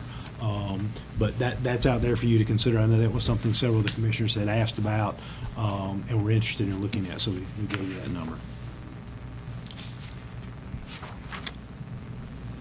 Any comments, questions? All right, we're going to move into the voting equipment capital reserve fund. Kelly? All right. Since you were not here when we got started, there is a maximum of 10 minutes. If I do this, that means it's... Don't need that. Don't need that. And good evening. In fact, we've all kind of discussed this at our meeting last week. Just to give you a little history, when I prepare my budget, I present it to my board, which is currently, and our chairman, Jay McRoy, is here tonight, and there's Jay, and then John Tate and Tom Payne. When I presented to them this year, we discussed the need for new voting equipment in the future, and I had not included it in my budget to request funds to purchase new voting equipment, but the board members felt like we needed to make y'all aware of it. And in discussions, they came up with an idea of requesting a capital reserve fund for the purchase of the voting equipment in the future. We received a, oh gosh, what am I looking for? A proposal for how much it would cost us to replace our system right now, which would be around $275,000. So the board is requesting that the county set aside $55,000 per year for the next 5 years, and that fund would then have that money available in 5 years for us to purchase that. They really don't want that to sneak up on y'all because $275,000 is a pretty big purchase, so we wanted y'all to be made aware of that and request that to be set aside, but of course we understand that y'all are the ultimate decision maker on putting that aside or not. Commissioner Brown? And come on up, Jay. Yes, yes, sir. These new voting machines, is that a mandate by the state that we buy them? Well, not at this time. The current voting equipment that's used in North Carolina has to be certified by the State Board of Elections. At this time, our equipment is certified, but at a certain point in time, our equipment will be decertified, and once it's decertified by the state, then it will be mandated for us to purchase new voting equipment. Gotcha. Okay. Let me slide out of your way. And we're not asking that money to be given to the Board of Elections. We're just saying for you to set it aside in your reserves so that you planning ahead, because we didn't want the county commissioners to be faced 5 years or whenever that number is.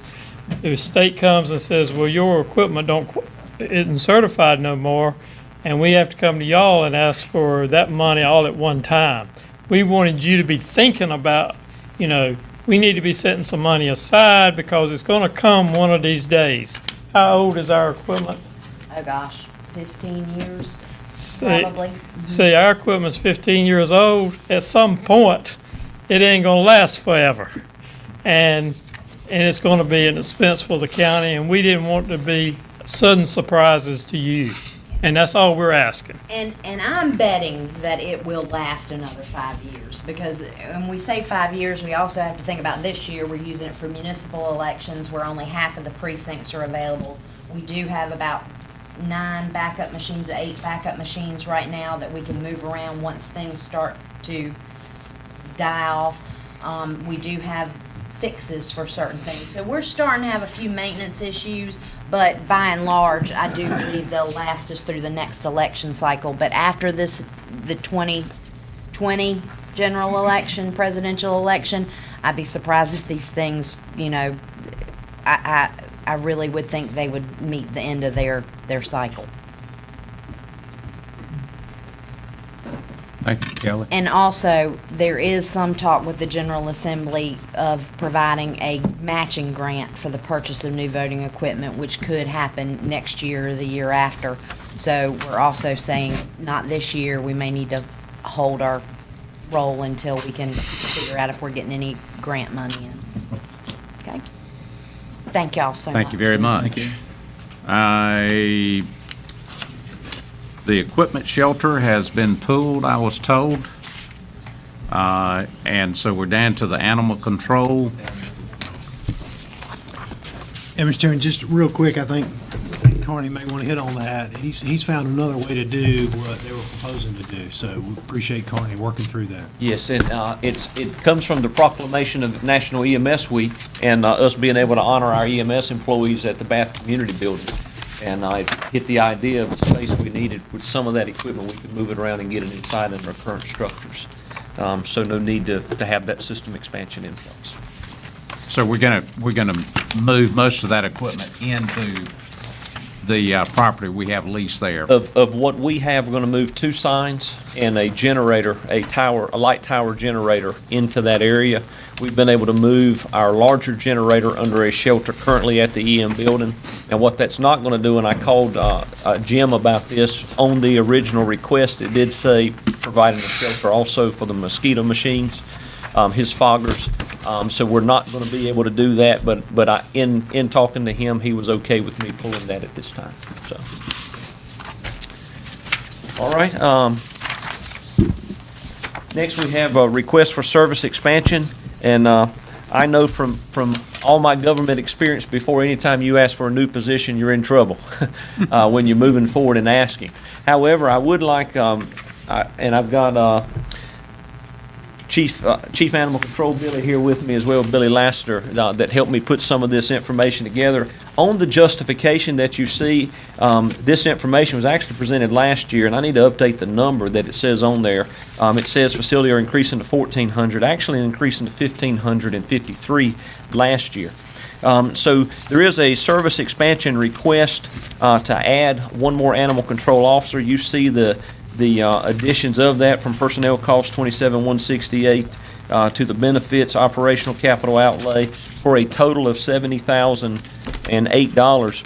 I would like you to take a look at page 2 of the handout I gave you of accomplishments, because I think these are very important to understand what's really been happening at the animal shelter. Under these accomplishments, if you look in 2013, it says 1,179 adoptions and a total incident investigations of 535. That 535 is how many times they were called out to an incident or requiring an investigation. They were able to adopt out of the shelter 1,179 animals. The 43% is 43% of the total animals taken in were able to be adopted. So we had a total in 2013, running the math, of 2,741 animals come into the shelter, 43% which were adopted out. We follow that track in the rise in 2014. A total of 2,462 animals were taken in the shelter, 60% were adopted. That's 1,477. We followed that 2015. 2,116 animals came in. 68% were adopted out or went into rescues. And you see the rise in investigations over on the side as well. And then last year in 2016, a total of 2,157 animals in, and 72% were adopted out or went into rescues. So when we look at this, what does that 72% mean? That means 72% of animals that were not put down. And really for shelters in our area, our shelter's doing an absolutely wonderful job. in comparison to the shelters around. The Humane Society, the volunteers that are coming in and working good with the animal control officers, they've done a great job in changing from euthanizing animals to trying to find them homes and getting them out. It's not always the case. There are sometimes animals are just sick and they have to be put down, but they're doing everything they can to find a quick way out. With that, with these percentages, it's not all on just animal control. The rescues, the volunteer organizations that are coming in, helping get those animals out of the shelter as quick as possible. We've just made some policy changes in the shelter itself. We're no longer holding animals for 5 days. State requires us to hold them for 72 hours. So we're holding them for 72 and allow them to go out quicker. That still gives our general public an owner to be able to come in and claim their animal within 72 hours, or someone that wants to adopt to see that, and if not after 72 hours it can go to rescues or adoption or whatever needs to be done. This year alone, it's not on your paper, this year alone already up to date 776 animals have come into the shelter. 79%, we're already at that increase, 79% have been adopted or gone out into rescue. So there's real work that's happening in the animal control unit in taking care of the animals, trying to keep them out of just our hair, you might would say, get the animals in, but get them out as quick as possible and into the hands of some other loving owners. So with that, I am asking for a position for the animal control, county animal control department. And if we cannot do a full position, if you'll look, I went ahead and put a secondary request in there. We just need some help. And so I am asking for a full position, but if we cannot do a full position, even a part-time position that could assist with the rescues, to assist actually in the shelter with all the volunteers that are coming in. It's great we've got volunteers, many thousands of hours of volunteers coming in, but they can't come in unsupervised. It requires somebody to be with them. And there is a point that more volunteerism means more management for that volunteerism. And we really need some help to be able to process these animals to get them through. What's the time frame again, Chief, for the adoption of what it takes, actual man hours on that animal, coming in the shelter, taking care of it, and adopting it out? Around 3 hours. Around 3 hours per animal. So if you multiply 3 times these numbers, you see that's a position right there that we're doing in adoptions, in going out, if you were to average their entire time on a 40-hour week for a year. Didn't we just add a new employee to animal control? Chief, you would have to answer that because I hadn't been here that long. There was a vacancy. I thought you filled it. We did. We filled a vacancy, but not a new position. Well, I understand that, but you got how many people working for you now? 4, including myself. Four full-timers. Running the shelter and doing calls for the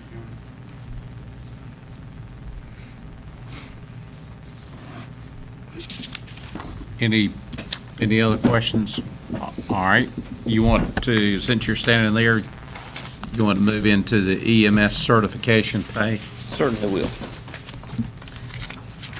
Under our EMS certification pay, we're fortunate we have a very diverse population that is working for us, and with that coming in from other counties, coming in and working in our county. Not all living here, some do, but some are really traveling in to work for our EMS agency. With that, they're coming in at a particular certification, but they're still in school. Now, when I say in school, they may come in as an EMT or an advanced EMT, what we call in our positions EMT intermediate here.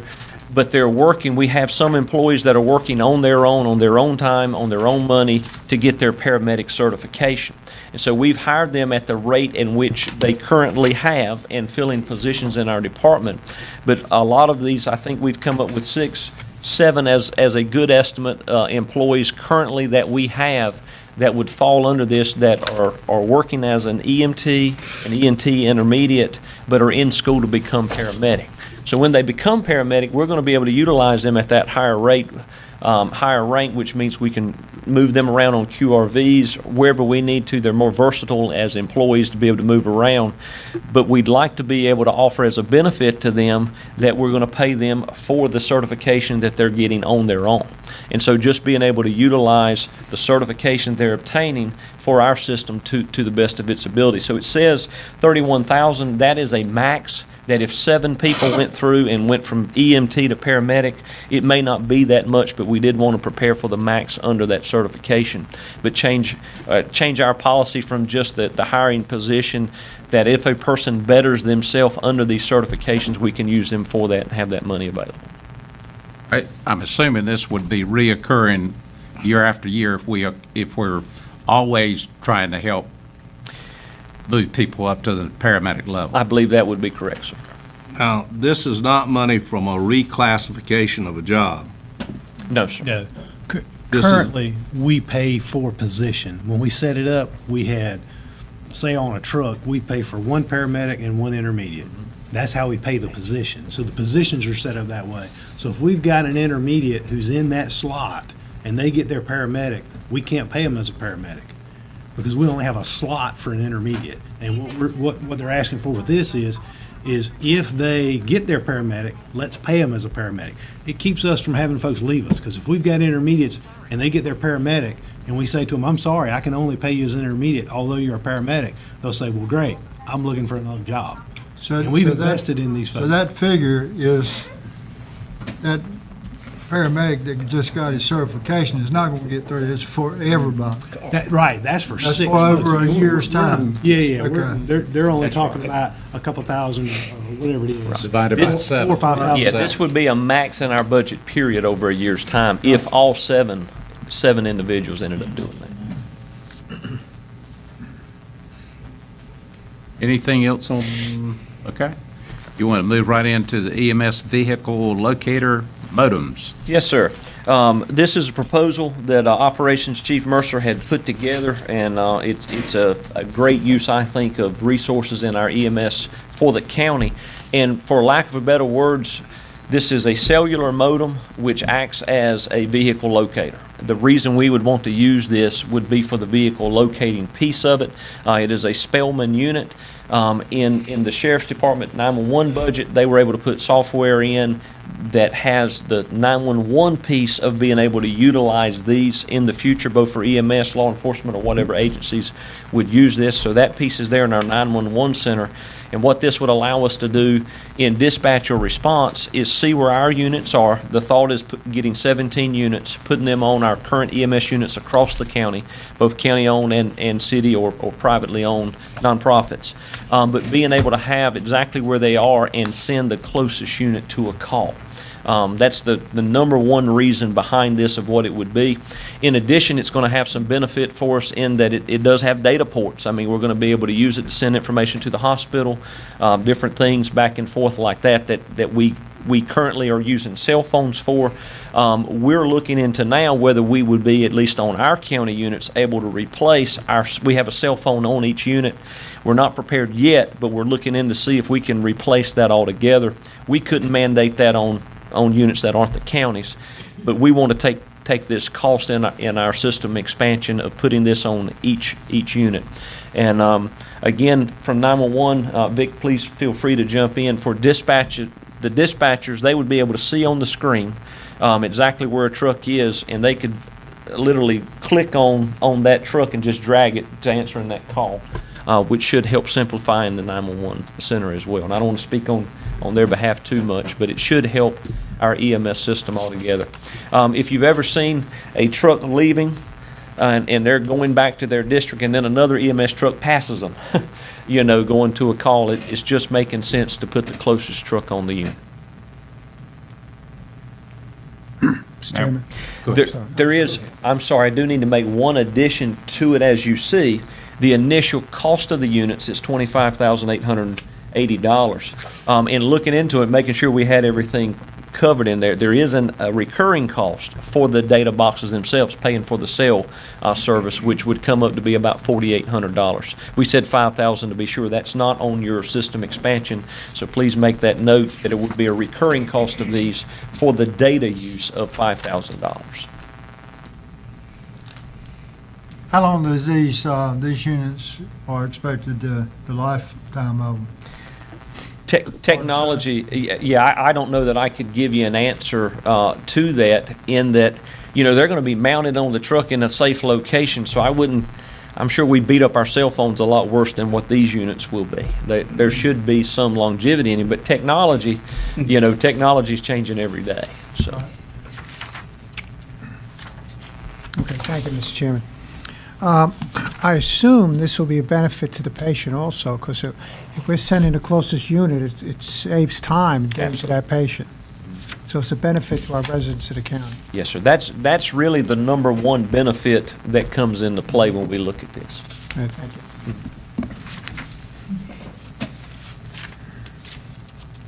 Now, help me. Is this going to be on every EMS truck in the county or just the ones that the county operates? We would want to put these on every EMS truck in the county, not just our units, but every EMS unit in the county. That would also include the city? Absolutely. Okay. Questions? Okay. Thank you, Carney. Thank you. All right, we're down to the last item that I have, which is a social worker 2. Sonia? Both of them jumped. Oh, you delegated. Both of them jumped up. You delegated. Please. All right. Yes, thank you. I want 6 people apiece. Good evening, Mr. Chairman, Commissioners. We have one request for expansion this year, and it's for a social worker 2 that will be primarily responsible for licensing foster homes and supporting relative placement providers. Over the last 4 years, we have increased the number of foster homes that we have licensed from 19 in 2013 to 34 today. As you've heard over the last few meetings, our foster care caseload has continued to rise over the last few months. And even since we've done this original presentation, we now have 94 children in foster care. And we try to keep children in the community, if at all possible, to try to keep them going to the same school, to the same medical providers, if at all possible. We also, Laurel Miller is here to talk about the different rates that we would pay when children have to be placed outside the county or placed with private providers, and I'll let her talk a little bit about the difference in the rates. So the handout that was passed down, the top block is the rate that we pay for the foster homes that Beaufort County DSS licenses. And then the second block is the rate that we pay for private providers. If we don't have a placement for a child with a relative, because we look to relatives or folks that the children feel like are relatives, we'll even look at them, people that are non-relatives that are feel like kin to them, prior to placing them in a foster home. If we don't have a foster home available for that child, we have to look to the private providers. And you'll see that last block, for a child 0 to 5, we would have to pay $14.33 a month, 6 to 12, $15.64 a month, and 13 and up, $16.38 a month.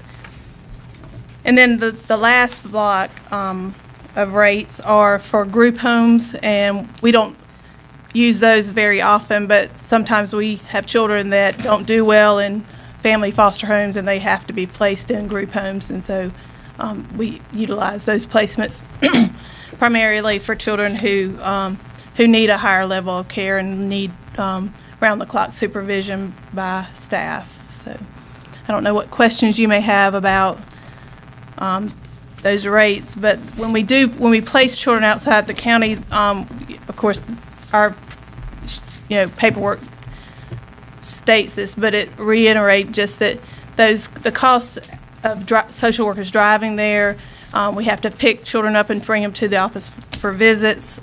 We have to set them up with different providers than Washington Peace, for example, or providers that they have seen all their lives in Belhaven or Aurora.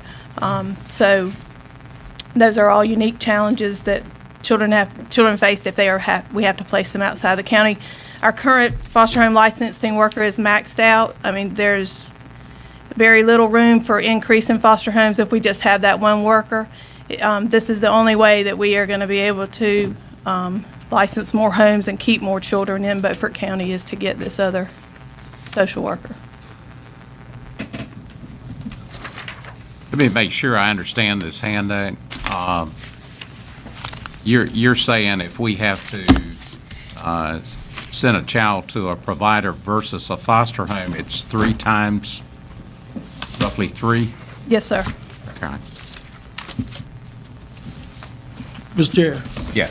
I'm glad he brought that up, so these people can hear you, that a good loving grandmother could take that child in this home and won't pay her what they pay somebody That's right. to bond them out somewhere, they carry them all up to mortgage and pay 3 times for a private investor.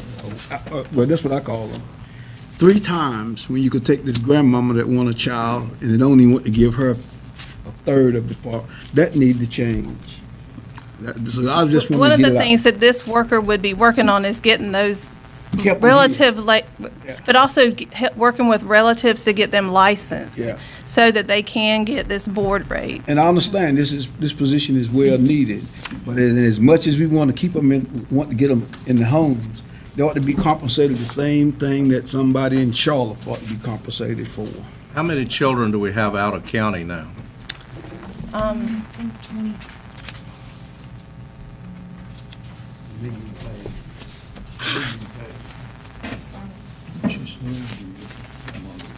So we have, so 82% of the children are placed in Beaufort or surrounding counties. So we have so many more children in Beaufort County right now than we've had in the past. I can get you that exact number, though. I'd like to know how many children we have out of county that we're paying this high rate for. Because that has to go against the cost of the position. I mean, it's a business decision. Yes, sir. I can have that for you tomorrow. Okay. On page 406 in our book, Anita or Brian, the total cost of the surface expansion is $44,799. Is that?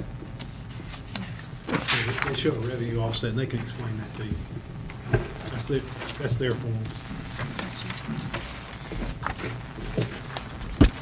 Mr. Waters, with the social work position, this different revenue streams that we pull down, most of our social work revenues are capped funds.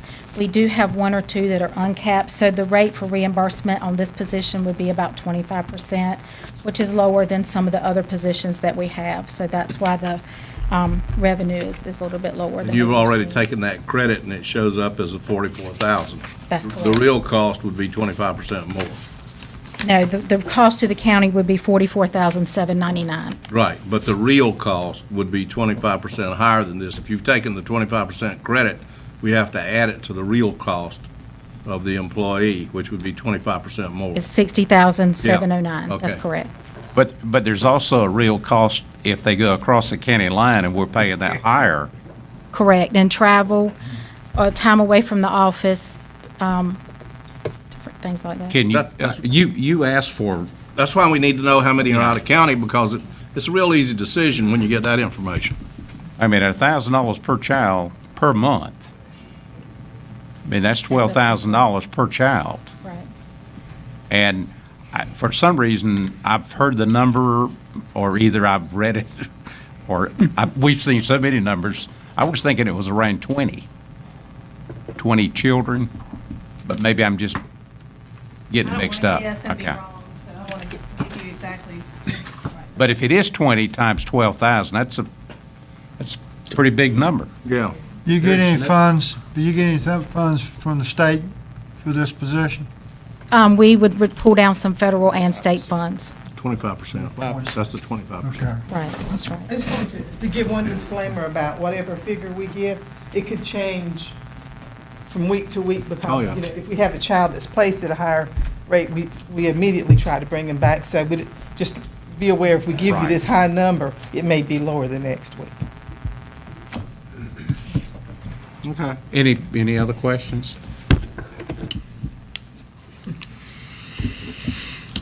It sounds like this could be a no-brainer if You got your 6 people. okay, that was the last item. Do you have anything? Last thing is on page 407, that's just the water fund where we show the 1% and 2% COLA. I don't guess there's any questions on that. We're meeting again on Thursday night. We start at 5 o'clock. You are, and we got a little wrinkle in there for you. You have a special meeting called for June the 1st. This is in addition to the meeting that you're going to recess and go into. The reason you have that is your bond refunding that we're working on. The LGC was scheduled to meet on the 6th. We were going to have the board meeting on the 5th. We moved it back to the 12th. So we need to go ahead and do some work for the LGC and get that bond order approved. So we figured y'all would be here anyway. So we've noticed a special meeting, and you'll go into that at 5 o'clock, take you about 5 minutes, and then you can come back out and handle the rest of your budget. Meeting is recessed. Good to me.